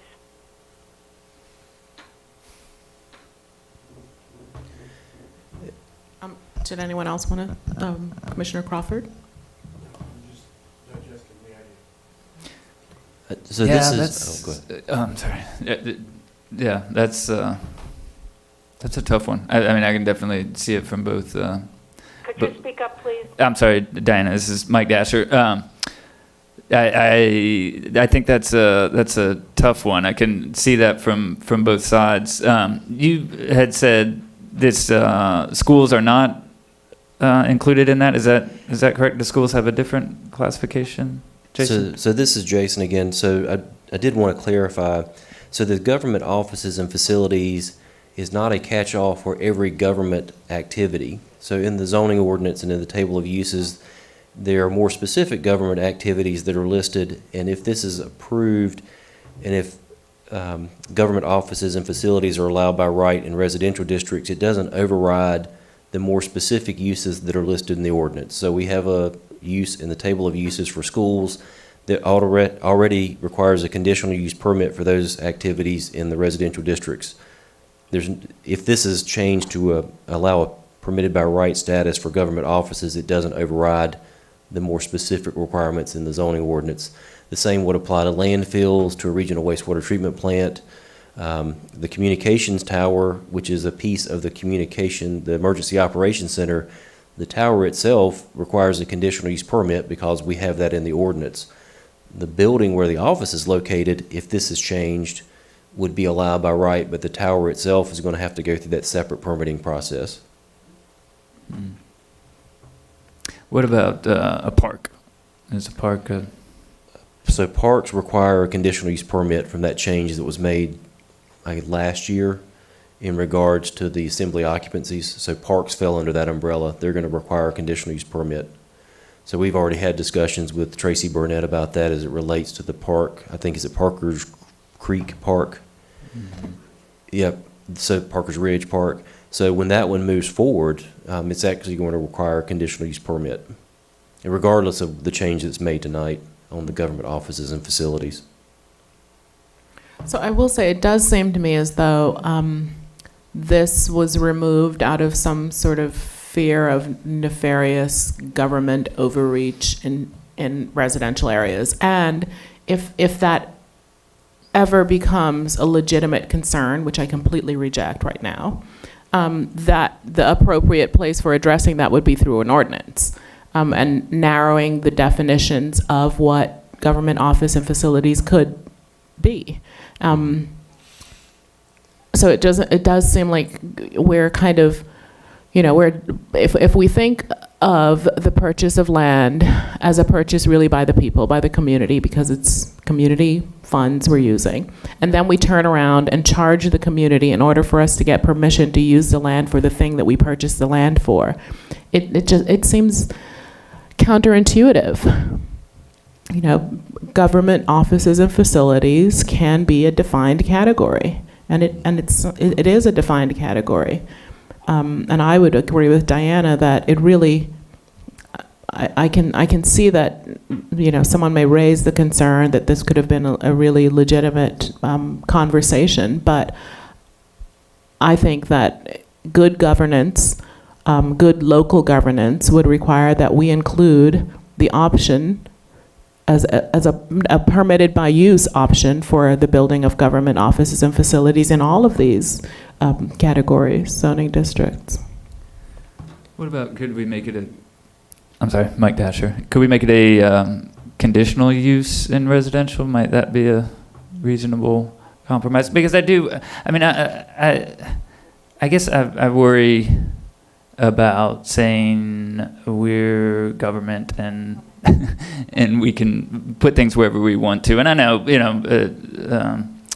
I think you're right. I don't think we would do anything that was opposed by the public or neighbors. But I could see some instances where, not allowing neighbors to weigh in on something, I'm thinking like a water tower or something. There are just instances where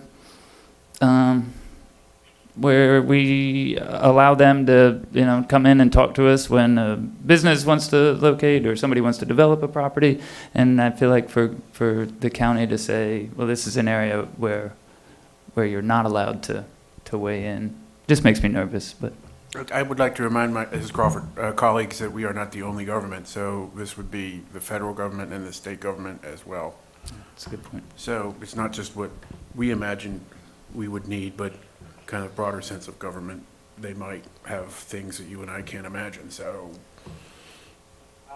in a question of protection, what gives us the greatest amount of protection or flexibility? And I'm not, my mind isn't set one way or the other. I just wanted to throw that in there. It's not just our choices, but other governments. So this is Jason.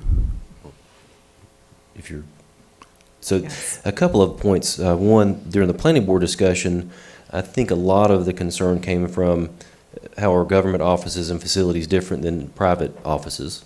So I think there was a concern about that should we be treated the same? Do government offices and facilities provide different services than you would find in a real estate office?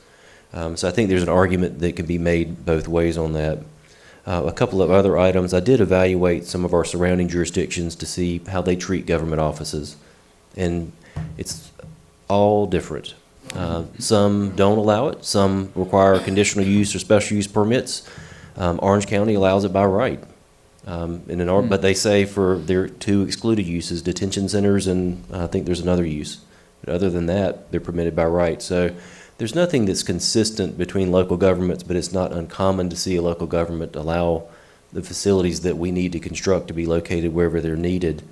In regards to the comment about the federal and state, so a couple of things. Federal facilities are going to be exempt by federal statute. We can't regulate them anyway. So when we zoned all the core property in 2016, For the federal facilities that might locate on property that's owned by the Corps, they get a pass automatically.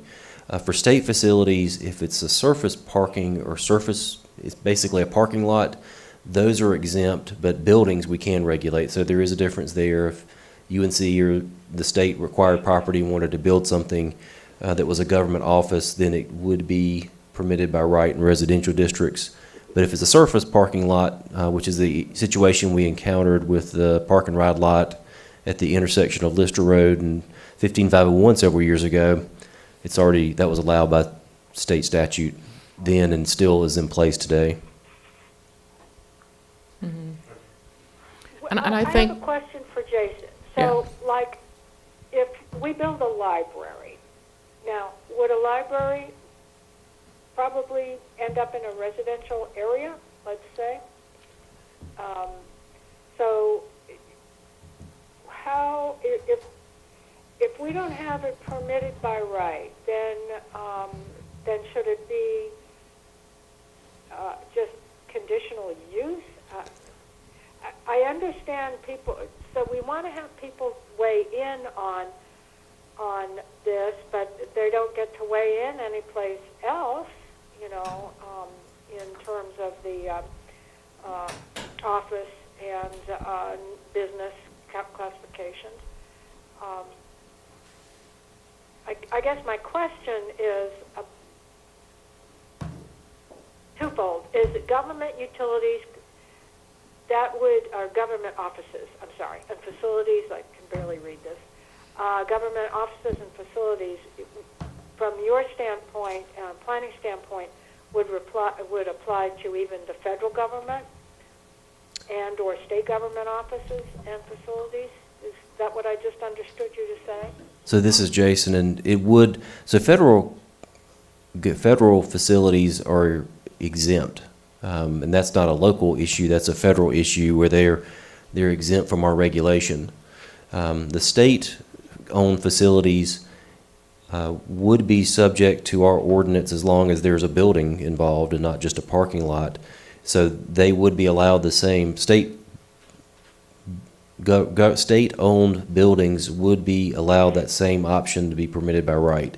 And the planning board did discuss that as well. They said, well, what if one of the towns wants to build a facility out in the county? Would that be allowed under this? And it's not exclusive to county government offices and facilities. It's just government offices and facilities. So I think it narrows it to county, town, and state-owned facilities, with the federal piece of it being kind of an outlier. As far as the question about whether or not they should be allowed as a conditional use permit in residential, I guess that's the question for you as the board to consider. Would you want to have a situation where you have a conditional use permitting process in a residential area if you feel that it really needs to be located in that residential area, or would it be better suited just to do a spot zoning since you've amended the comprehensive plan to say that government facilities can be located where they're needed in the county? The reason for bringing that up is a timing issue, as well as the procedural aspects of what you're dealing with. I'm kind of looking at Jep now, but I don't know how would it work, and I hate to put you on the spot, but if you have a quasi-judicial process that's initiated by the board that approves that process or has the final approval authority, does that create any problems? I know, legislative versus quasi-judicial. Can I have information on our specific situation right now where we have a property that the county has a property they purchased, and it's going to, it's a zone residential right now. So what is our procedure if, for the county to actually build the buildings that and the communications tower that we are going to build on that property? What do we have to do if these if there is no permitted by right in the residential sectors? What is our next step then? So this is Jason. For that scenario, you'd have a couple of different options. One would just be a general use rezoning to O&I for the property, and there's still going to be a conditional use permit for the cell tower. And keep in mind, under any scenario, there's always going to be a conditional use permit for the tower. So you can kind of set that one aside. So if this change is not made, or if it's adopted the way the planning board recommended, it's going to require a rezoning to either O&I or a conditional district rezoning to O&I. And that would be the board's choice of how you wanted to proceed. One thing I did want to note, and for those of you in the room, I keep looking at my phone. Actually, there's some planning staff that are watching the screen or watching the live feed tonight, and I'd asked them to do this to help me out on this item since I don't know everything in the ordinance. And Angie just texted to say that libraries are listed separately in the table of uses and aren't permitted in residential. So even if you make a change to permitted by right for government offices and facilities, libraries are not going to be able to take advantage of that. So they would not be under general government, they're in their own category. They're in their own category, and they would require a rezoning to a different category. So can we get that answer from Jep, though?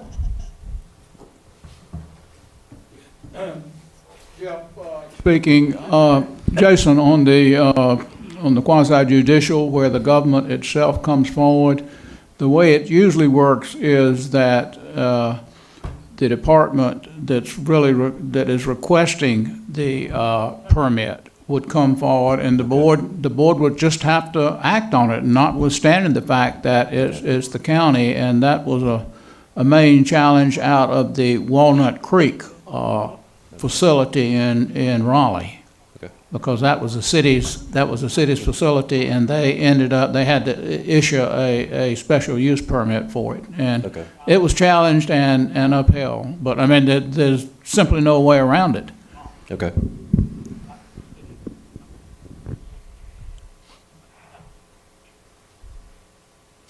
So it doesn't sound, this is Diana Hales, it doesn't sound like there's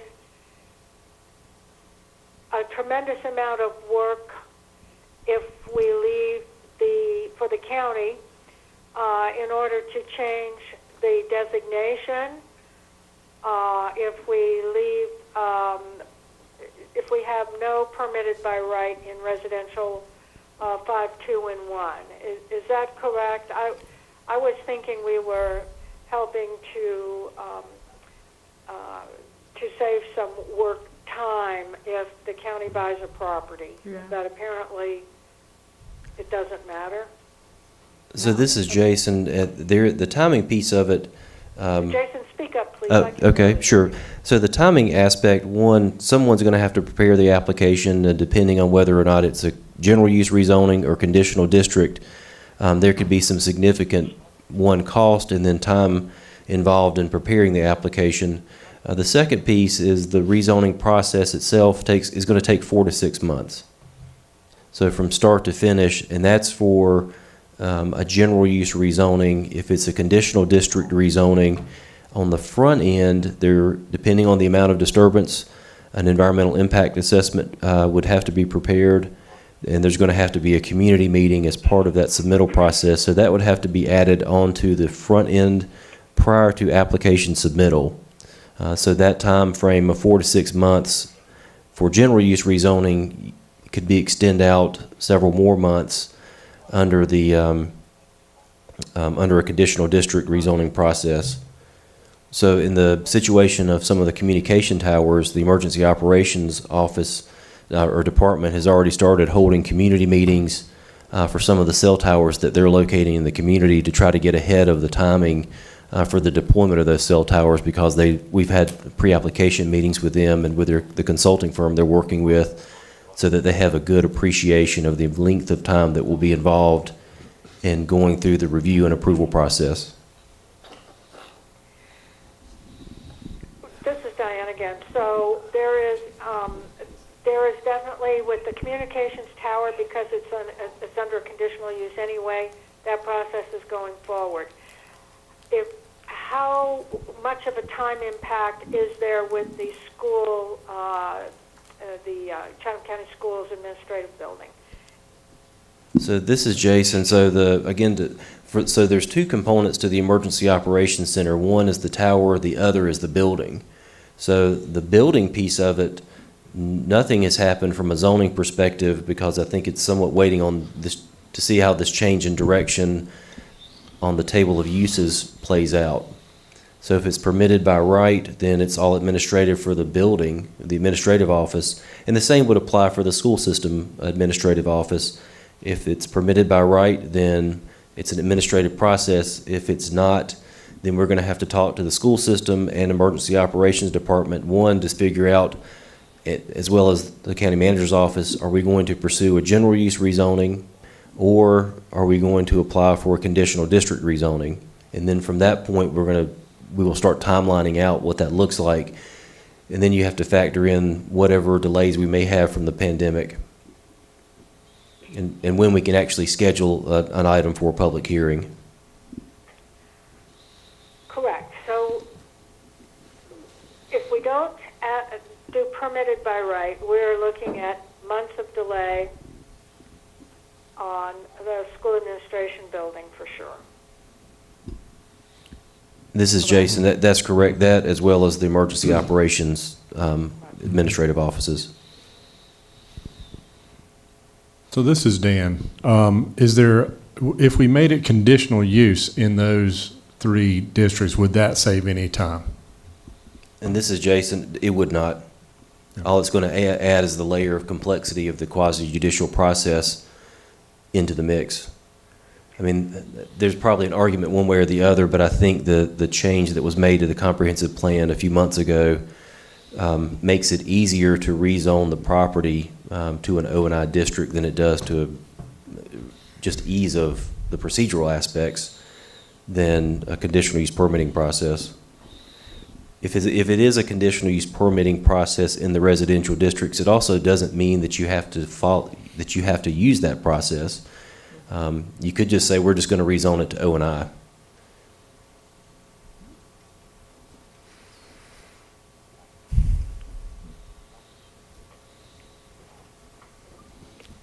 Yeah, this is Mike. I guess, I still feel like making a decision based on projects sort of currently in the pipeline. I don't know. I don't want to get too short-sighted and worried about a couple of months when we're talking about a change that would be on the books until it gets changed again.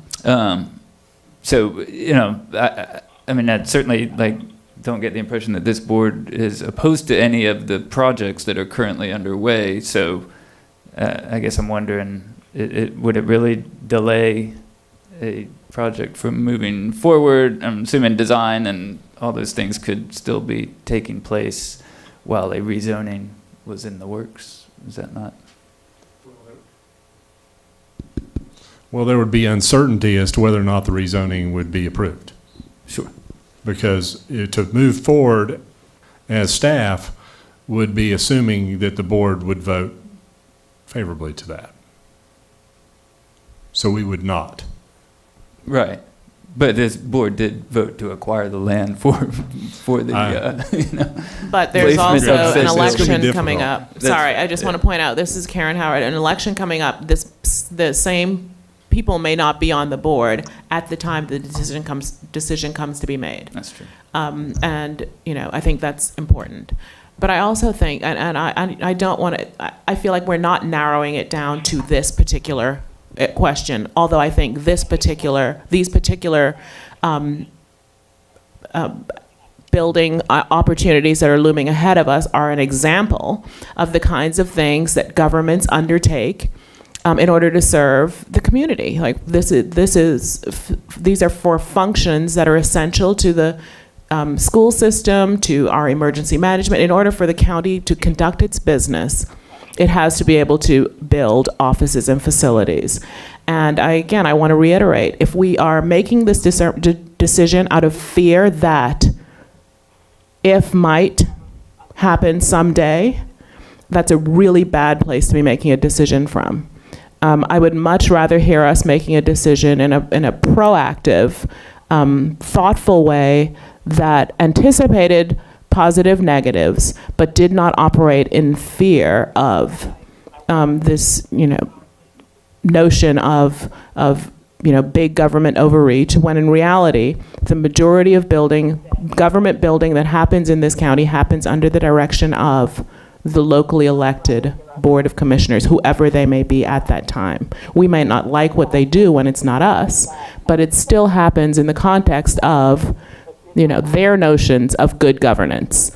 And presumably it also happens with the direction and support of staff, whether that is Chatham County staff or Chatham County school staff, saying we require a new central services building. Our county staff coming to us and saying there are needs that staff or the community have, and we are asking for this board to support us by doing X, Y, and Z actions. And I think that's where we have to be having this conversation from. That's what we have to be making the decision based upon, and not a fear of the boogeyman government monster, right? He may exist out there somewhere, but let's deal with him when he's here and not act in fear of the possibility, regardless of how remote we may think it is. And this is Jason. I do have one question for Dan. I don't know if there's a linkage between the financing and whether or not a site is either allowed by right, or if there's a zoning change. I know from the private side, normally when we're working with developers, they can't get financing until they have an approved project in hand or some assurance from the government that the project can proceed. So I don't know if there are any issues like that come into play with either of these facilities that are currently slated to go on the property. Okay, so this is Dan. Yes, that would be, we would not be able to go for borrowing for that until we have bids in hand anyway. So we would have, we're trying to get these projects out to bid, but it's very difficult to move forward with that, like I said, unless we have assurance that the zoning is good. But the timing on the borrowing would be so much further down that we would have bids in hand anyway before we can go to borrow. We would not be able to have bids and no zoning. And this is Jason, one other consideration, and this is for the board. If it stays where it's not permitted by right in residential, which is fine, let's say the property that was acquired on Renaissance Drive is a large tract of land. If you want to rezone, well, how would you want to deal with the 200 plus acres that we have? And that would be a question we as staff, I think, would pose back to the board, because there's going to be one of two avenues. We either do a general use rezoning, which means we go through this process of rezoning it, but we don't have a site plan to offer to the public, and we don't have a list of sub-uses where we say these are the uses that we'll locate on the property. So I don't know what benefit do the neighbors have in that situation versus a conditional district process. Or there are a couple of different ways this could be handled. One, you could go through that conditional district process, but I think that makes it difficult because then you're planning out the use of the property into the future, which we don't really know what that may not look like, which means you're going to be looking at amendments to that. I guess the third approach would be to break it up into pieces. If you were to have a conditional use permitting process, in the residential districts, you could just have small conditional use permits for each piece as you want to build on it. So you bring in the school administrative building as a conditional use permit next year or this year, at the end of, sometime this year. You bring in the emergency operations center office as a conditional use permit, and you kind of carve it up that way. And I'm not saying that's a bad way to handle that. It's just there are a couple of different approaches that can be taken depending on what the desire of the Board of Commissioners is. And the same could be done, I think, for conditional district rezoning. We could have a series of small conditional district rezonings over time on the larger tract of land.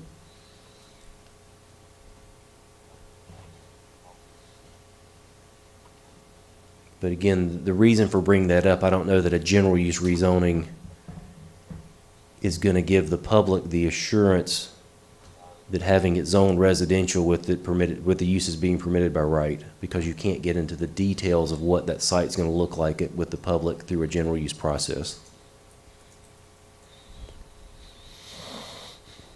And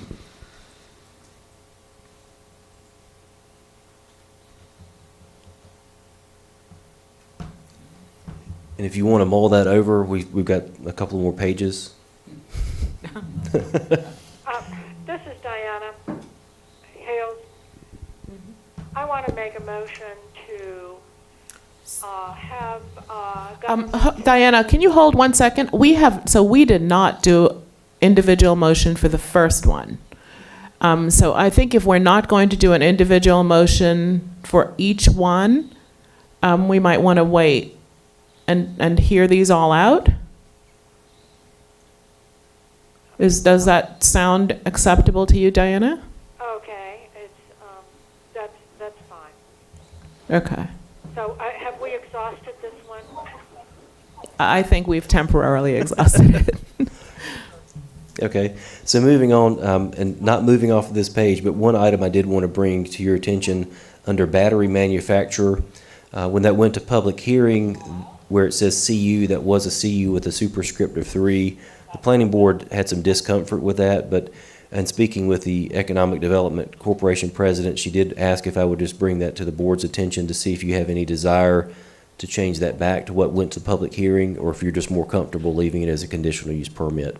So I'll bring that up as just a point to consider as we move through the rest of the changes. And a lot of that discussion, or her thoughts on that, came from the fact, from the auto manufacturing side of things, with the increase in electric vehicles and the need for batteries. So moving on to the third page, this is the second half of the discussion about section 10.13, again, the table of permitted uses. So what you see on the screen and what you see at home, these are all uses that are currently in the table of permitted uses. So there's no change as far as adding these. There are some changes to the specific uses, as well as how they're handled within the table of uses. So I think 6 of these uses are all related to some type of storage, whether it's boat storage, mini storage, self-storage. This is an issue that the Board of Commissioners had some concerns about, the number of storage facilities that were being proposed in the county, and wanting to require a conditional use permitting process for those. So everywhere you see something related to storage, in the table itself where the CU is in red, that just means we've changed it from permitted by right to a conditional use permit. And we've made it consistent throughout all of the different types of storage. Some of the other changes are related to some of the industrial districts. So cosmetics and perfume manufacturers, laboratories for research and testing, and pharmaceutical products manufacturer. Those 3 uses, you'll note, are now have that CU with the superscript of 3. So if one of those 3 industries were to locate in the Moncure megasite, they would be allowed by right as long as they were tying onto the county water and town of Sanford sewer. Otherwise, it requires a conditional use permit. And then we also added in that those uses are subject to the additional study if the conditional use permit applies. And then other changes, the general, professional, medical, and offices, we've just taken governmental out of that because we now have a separate category in the table. And then the last one, the wireless support structures, we've just included the change that was made several months ago to the cell tower ordinance to allow towers up to 400 feet as long as they're subject, and again, this would tie back to the cell tower ordinance, they would be subject to being owned and operated by the government entity. Otherwise, they would be capped at 300 feet. So are there any questions on this table?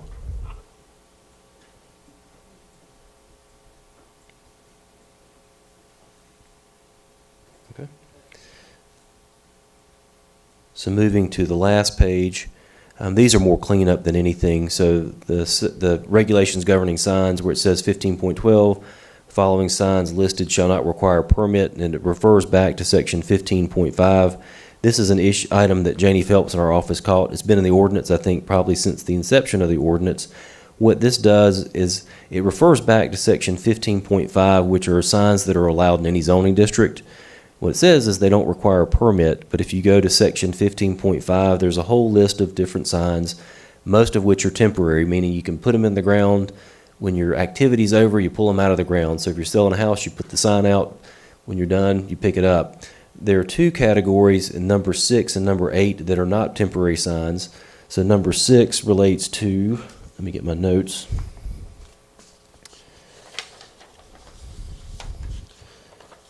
Six deals with church, community, and public bulletin boards, which are permanent signs. And number 8 are subdivision, campground, mobile home park signs, which are also permanent signs. So they're allowed in any zoning district, but they are permanent. And we've always required a sign permit for those. Nobody's ever questioned it, because we don't want to have somebody build a permanent sign only to find out later that it was built improperly without a permit. So it's just a quick catch for us to permit those signs in advance. And again, it's just a cleanup in that section. And then the last 2 amendments are related to section 17.1 and 17.2. 17.2, and these are tied to recommendations from Glenn Dunn, who's an environmental specialist with Pointer and Sproul. These are cleanups to the special study criteria, so it doesn't change how we would process these. It's just a clarification of what the process would look like. So we think those are non-controversial. So that takes care of all of the proposed amendments. And I think it sounds like the main points of discussion, one is just a small technical correction under the RVs, under that section C3, to change the wording of extensions to the 180-day time period to extensions of the 180-day time period. And then whether or not you want to leave the government offices and facilities as it was recommended by the planning board, or if you want to add the permitted by right or conditional use permit into the residential districts. And then there is the question about the battery manufacturing and whether you want to leave that as recommended by the planning board or not.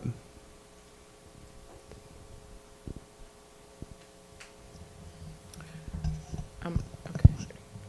Did anyone want to say anything before I start talking?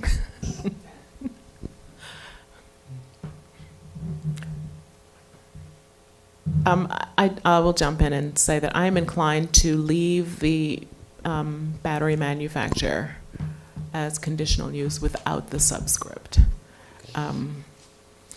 And so battery manufacturer is not limited to electric batteries, is it? No, it could be any type of battery manufacturing. Yeah, okay. Yeah, I agree.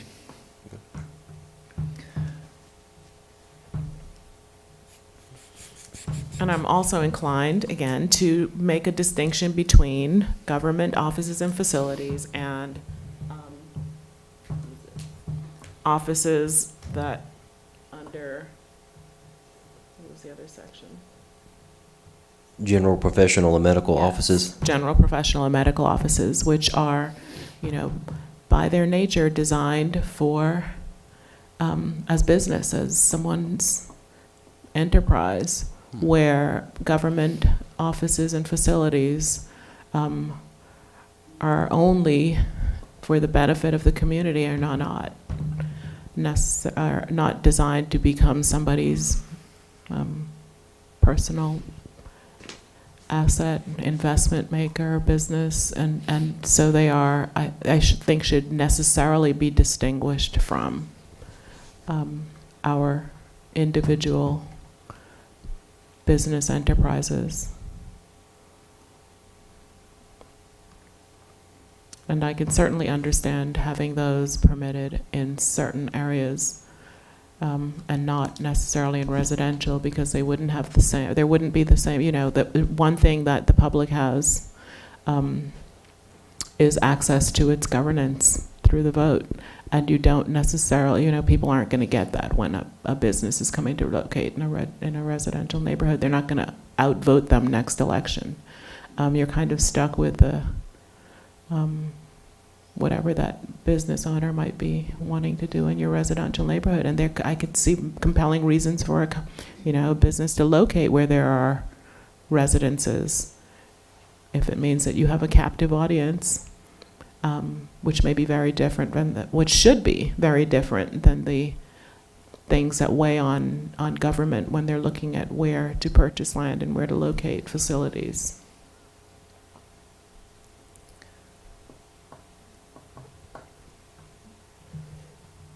Commissioner Howard, I do have one other comment, if that's all right. Yes. And this is from Angie. She had just texted me, and it's a good point. In considering this, if the property has to be rezoned to, say, O&I, if we do a general use rezoning, then it opens the property up to the wider range of uses that are allowed in O&I. As long as we own it, then we, the county, own that property. We control the uses, but in the future, if we were to sell off a piece of that property and it's zoned general use, then it is opened up to any other type of non-governmental use that's permitted by right in that district. So that would have to be part of the evaluation of how do we treat government offices. Do we want to do conditional district rezoning or conditional use permits, or are you okay rezoning it to general use with the assumption that none of it will be sold in the future? So I just wanted to point that out.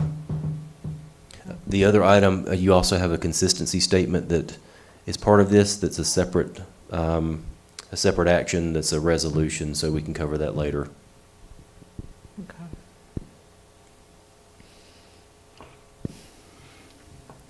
So is there any more discussion from anyone? Commissioner Wilkie, did you want to weigh in with your thoughts?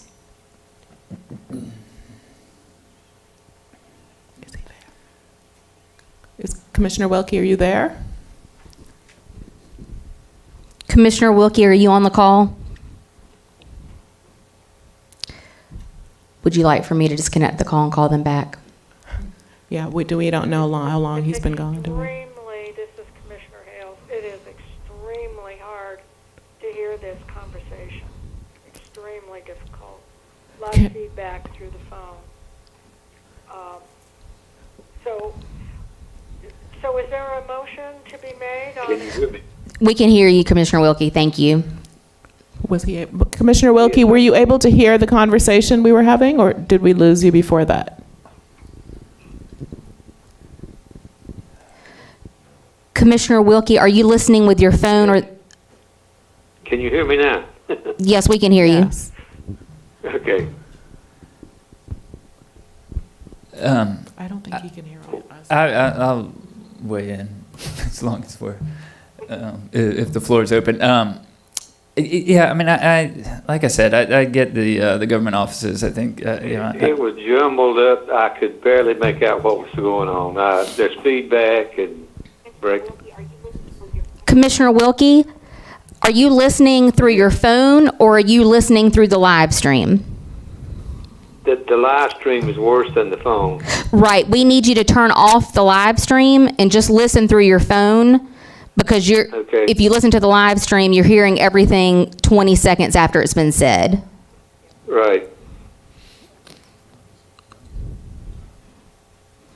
So are you okay now? I can hear you on the phone, yes. Okay, great.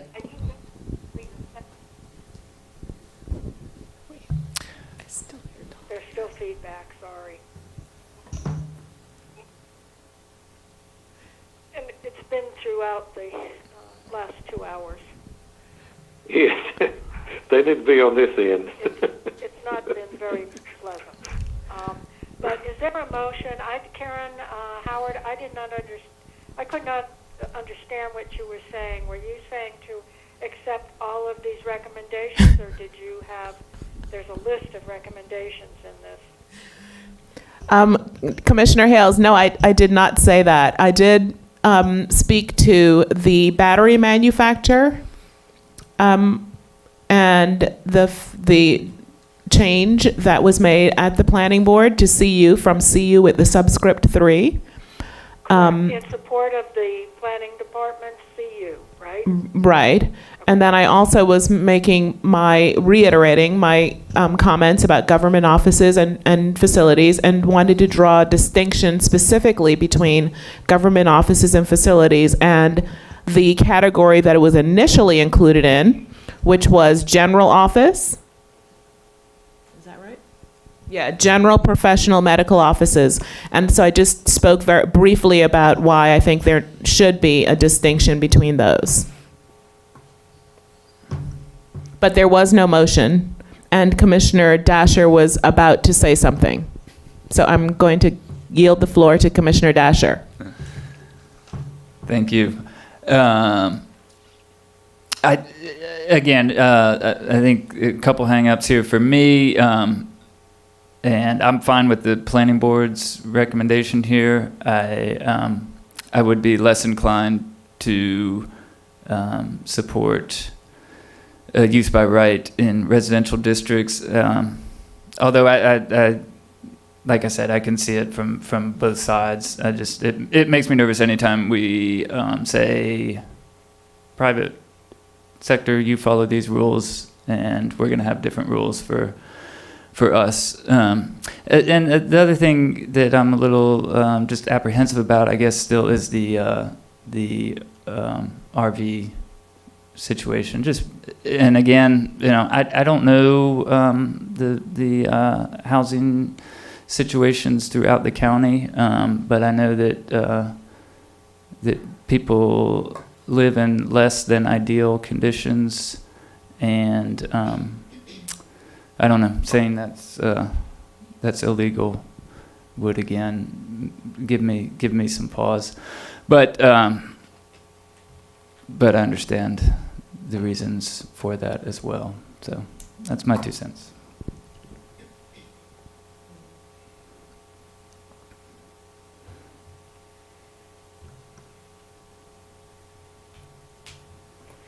Well, I will make a motion, and we can vote it however we vote it. I recommend we take the recommendations of the Planning Board on Section 10.12 and approve 10.13 table, zoning table of permitted uses, as recommended, with the addition of permitted by right in R1, R2, and R5 zoning districts for government offices and facilities.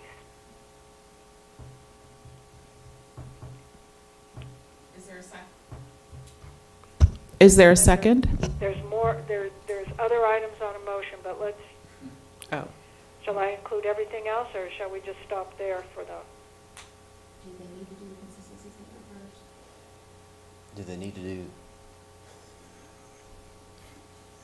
Commissioner Hales, Yes. you actually have to adopt a consistency statement first. Yes.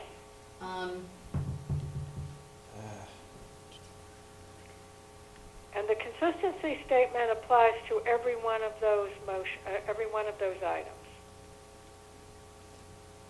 Correct? Because we've got 6 different items. This is Jason, that's correct. The motion that was taken by the planning board, and to point out in the notes, when you were reading those, there were 2 different dates for the planning board. The first date, they made recommendations individually on sections of the zoning ordinance amendment, but in all of the confusion of that, all of us forgot about the consistency statement. So at their March meeting, they actually voted to approve the consistency statement to cover all of the items. So in the notes and what I have pulled up on the screen is one consistency statement that covered all of the items recommended by the planning board. So, And I can read that if it will help those of you who aren't in the room. There's no pulling up on any screen here. Okay. So, and I will try to enlarge it on the screen in here if anybody's still looking at It that. will not matter. The screen is the Okay. size of a postage stamp. Okay, so the recommendation for the consistency statement reads, the request for amending the text of the zoning ordinance is consistent with the comprehensive plan of Chatham County, Plan Chatham, by supporting the second bullet point of Strategy 5.1 of the Economic Development Plan element that reads, promote appropriate targeted industries and commercial uses at megasites and employment centers to increase job opportunities and tax base throughout the county. Suitable industry targets should be matched with the most appropriate locations and sites. Industry targets should reflect the priorities of Chatham EDC, Research Triangle Regional Partnership, Piedmont Triad Partnership, and the Economic Development Partnership of North Carolina. Additional support is provided in Land Use Policy Number 5, Strategy 5.1, encouraging context-sensitive development design.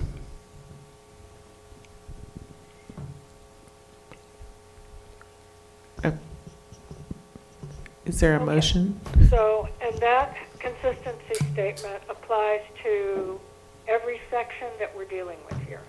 That's correct. 10.12, 10.13,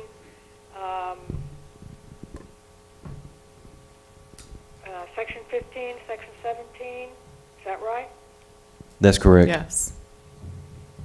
As well as section 7.2 and 8.1.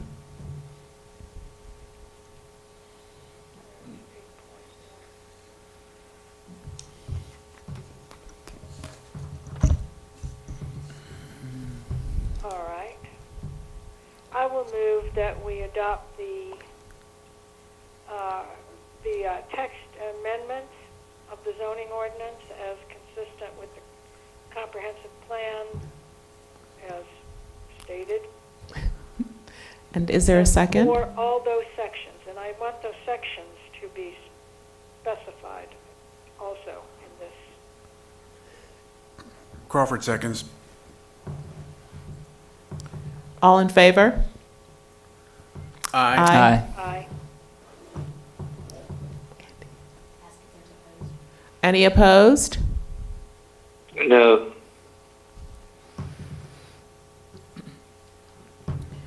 Okay. All right. So now we can go back to Diana, your original motion. Yep. Okay. Well, I don't know how to proceed with this. I guess I'll just go by these motions.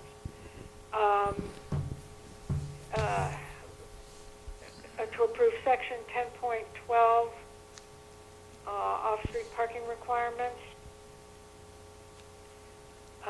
Approve section 10.19, table 1, zoning table of permitted uses, with changes recommended by the planning board,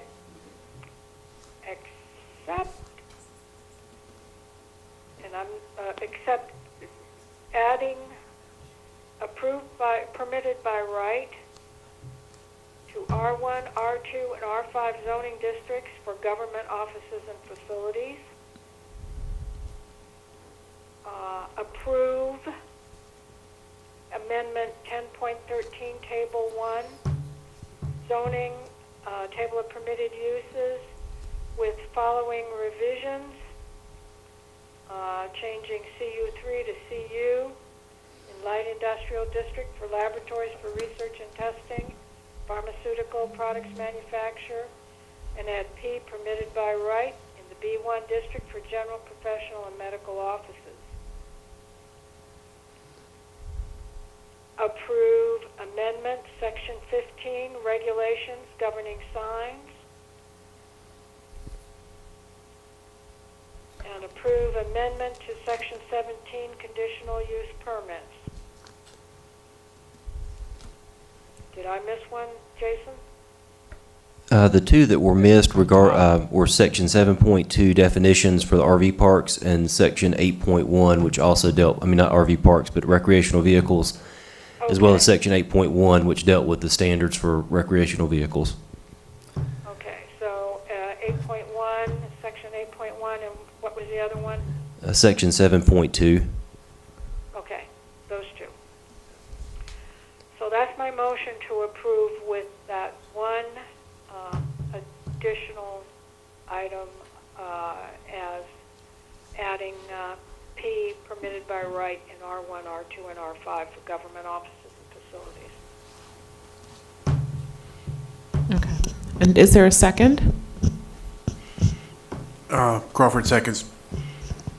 All in favor? Aye. Aye. Aye. Aye. Any opposed? No. Thank you all. And Commissioner Wilkie, I do want to give you an opportunity, if you would like, to just say your reasoning for the community, since people are at least hoping to hear from us. If you'd like.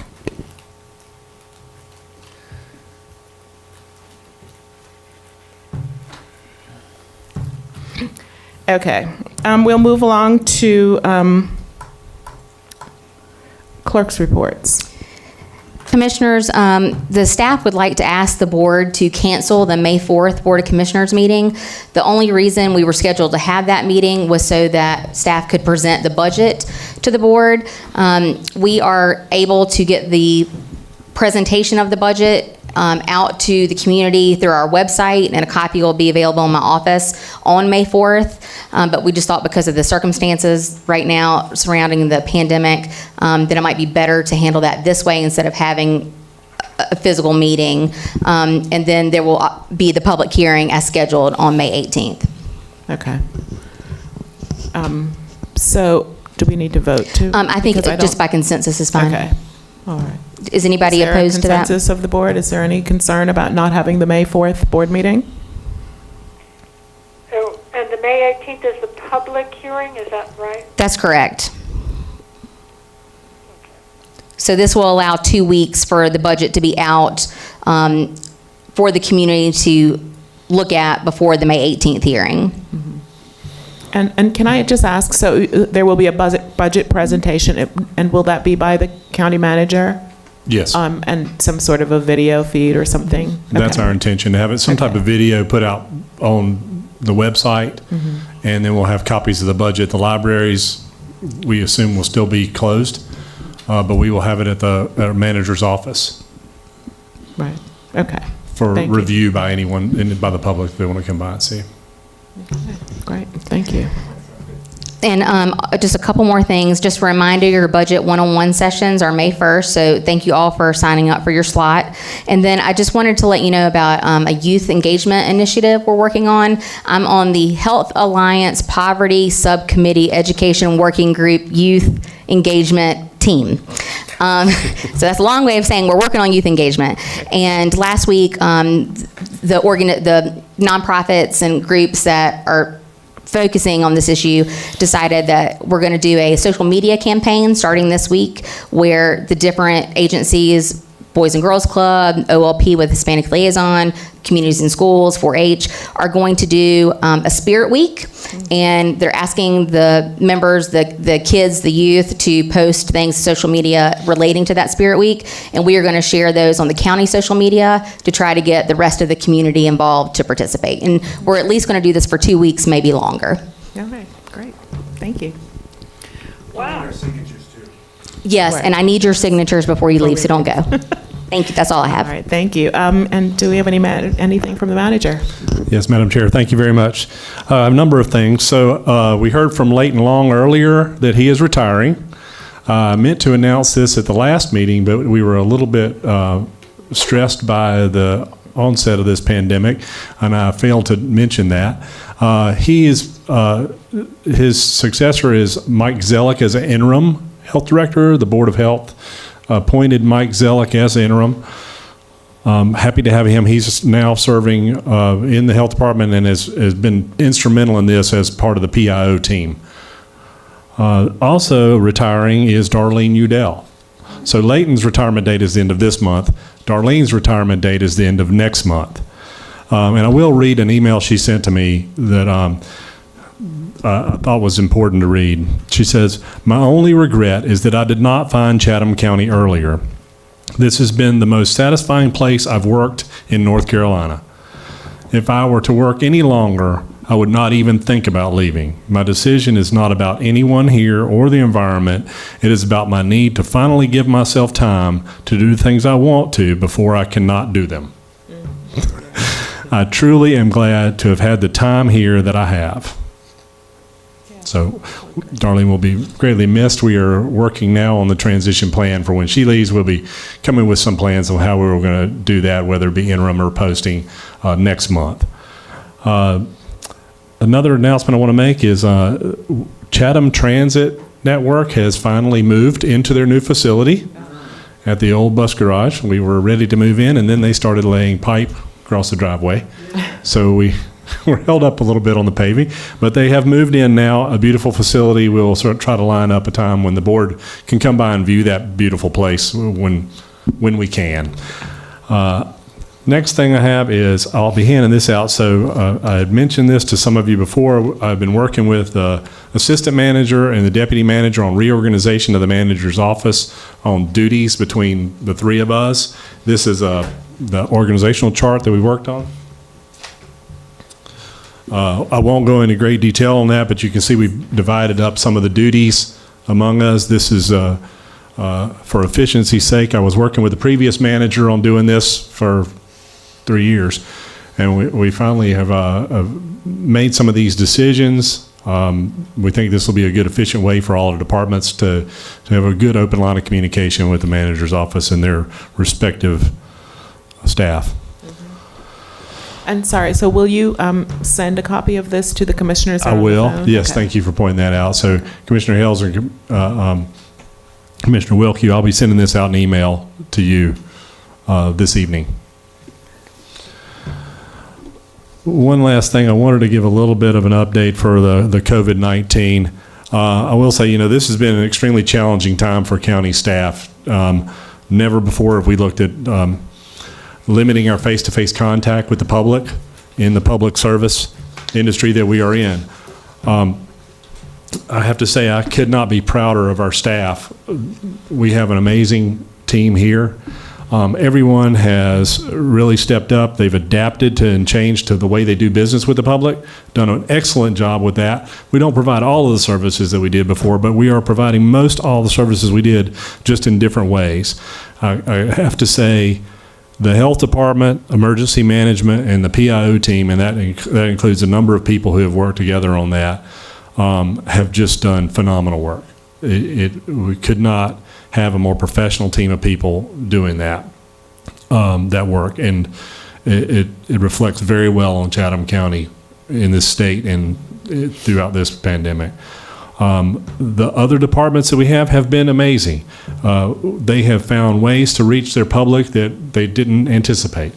A number of these departments, I'll kind of point out some of these examples. I can't hit them all, but there's been a number of examples.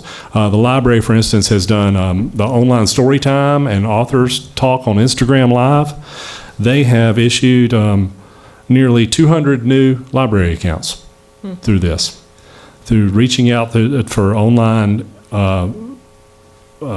programs that they have, and the connection they've made with the public through this has just been amazing. They're keeping the Wi-Fi on so that you can get internet service from the parking lot, which we know is a very valuable thing right now. Many of social media posts, our Parks and Rec department, wow, it's cutting out a little bit. Our Parks and Rec department has done some amazing things as well. Their programs on social media have been amazing. Examples are Make Something Monday. That's a crafts and creativity resource. Take It Outside Tuesday. Get out and be active. Wellness Wednesday. Health and wellness tips. Think about it Thursday. Educational resources for families and students. And Fitness Friday. Physical activity that you can do at home. I had mentioned it before, and I can't remember if I mentioned it to you, board, but one thing they did, one of our members of Parks and Rec did create a big Chutes and Ladders game on the parking lot. I love that. Thought it was great. They put that out on social media so people could do it at home. The Council on Aging is supplying exercise equipment and instructions so a lot of their members can do their exercises at home while they can't get to the senior centers. Also, many of our departments have just stepped up immensely with volunteering for other departments. We have had a number of needs with the health department and emergency management, and as soon as we say that there's a need, staff are volunteering to help do that. The staff here at this Ag Center are operating as the warehousing and inventory and distribution point. So while the activities are down here at the Ag Center, they're actually unloading trucks, distributing equipment, materials to other departments and to other resources. We're getting shelf-stable meals for the Council on Aging delivered here. Parks and Rec are coming over to help drive the forklift. Going out and picking up masks in Southern Pines. We're finding PPE in unusual places in like Ace Hardware and sending staff all over to get these. And as soon as we say we need somebody to help, it's done. Just amazing how everyone has really stepped up. And I will point out through all of this and a lot of planning staff and Watershed Resources and a lot of our other programs continue to work, and we are continuing to serve the public just in a different way. But it's extremely successful, and we're finding good ways to do that. More people are subscribing to our online portal for building inspections, for instance, that they never realized they needed to do that. So again, I just couldn't be prouder of all our staff and the amazing things that we're doing and learning from this. And I want to point out too that even through all of this, Census Day has come through this, and we continue to push that out. Fortunately, it has been delayed. There's a little bit of delay time where we don't want a lot of the volunteers who are working with the census to get out during this time, but it has been delayed, and we are going to continue to push to get more responses. So we are reinvigorating that same push that we did right before April 1st, and you'll see a lot more information coming out very soon to really get that going. So anyway, I just wanted to say that, let you know what's going on with staff. I think we're doing a phenomenal job through this very, very difficult time. So thank you. Thank you. I will jump on board and say that you all there. I know that you say that there have been little glitches in the works making the transition to this new way of operating, but it's certainly been invisible from where we're standing, and we're very grateful for what all of you are doing that makes it seem seamless from the outside. So thank you all. Commissioners' reports. I will start with Commissioner Hales. I have nothing to report. Well, okay. Commissioner Wilkie. Let's please do away with these electronic meetings. You can hear about every other word and have to guess at the rest. All right. Commissioner Dasher. I have nothing to report. All right. Commissioner Crawford. I just have a few things. One, I just wanted to echo the manager's respect for Darlene Udell, and she had a lot of balls in the air, and look forward to her retirement and congratulate her on that. Just from the TJ COG, it has also moved over to electronic meetings, and we're going to do our first full delegate meeting on Wednesday night. So hopefully that'll come off without a hitch. We did an executive committee meeting, and it was okay. The health board moved forward on budget, and of course appointed or accepted Mike Zelig as the replacement for Leighton when that happens. In CCCC, there are plenty of online classes. They basically weren't disrupted, but other classes that weren't online classes have moved towards that. And there's hopefully, when we get the green light, some smaller kind of hands-on classes that are under, say, 10 people will hopefully be able to be done if everybody's practicing social distancing and checked out. And I remind everyone too that the CCCC facilities, both Siler City campus and Pittsburgh campus, also has wireless that you can join on as a guest. You do not have to be a student and have student ID or staff. You can join in and use that wireless as guests. And that's it. Thank you. So I do have one not small but relevant update. I've been on a lot of these calls with the Association of County Commissioners, and it has been heartening to hear commissioners from across the county, across the state, getting on board with a lot of the things that we've been saying should be available to people in general, like access to Wi-Fi and strong internet connections, and that these are really issues of equity. And we're really seeing that play out in our rural communities in particular. And I also think that we're going to be hearing a lot more of that from going to our General Assembly, and the kind of conversations that we've been having about how important it is for counties to be able to address the need if industry isn't willing to do it, and identify what those gaps are, and let us step into the gap and help to connect our residents to service. So it's been really good to hear that coming from some of our friends on the other side who didn't necessarily see the connection and didn't necessarily have the same experience that we were having in Chatham.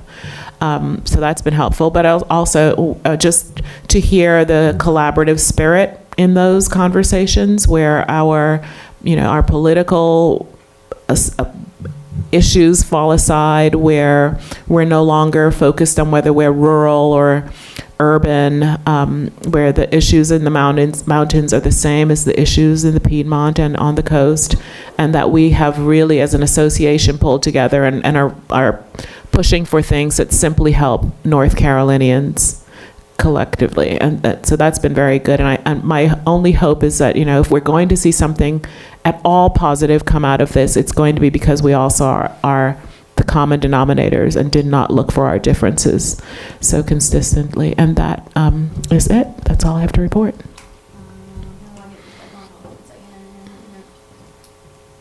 So if I... Testing. I would just like to, first of all, apologize for the technical difficulties we had this evening. I want to thank Aaron Hall for helping us with the live stream, and I'm sorry to Commissioners Wilkie and Hales that it did not go as smoothly as we had hoped. We didn't have a lot of time to prepare for this, and having never done it before, it's a learning process. So this is all the more reason we want to really come up with a good plan before we do this fully remotely in the future. But we appreciate your patience. Thank you. We appreciate that.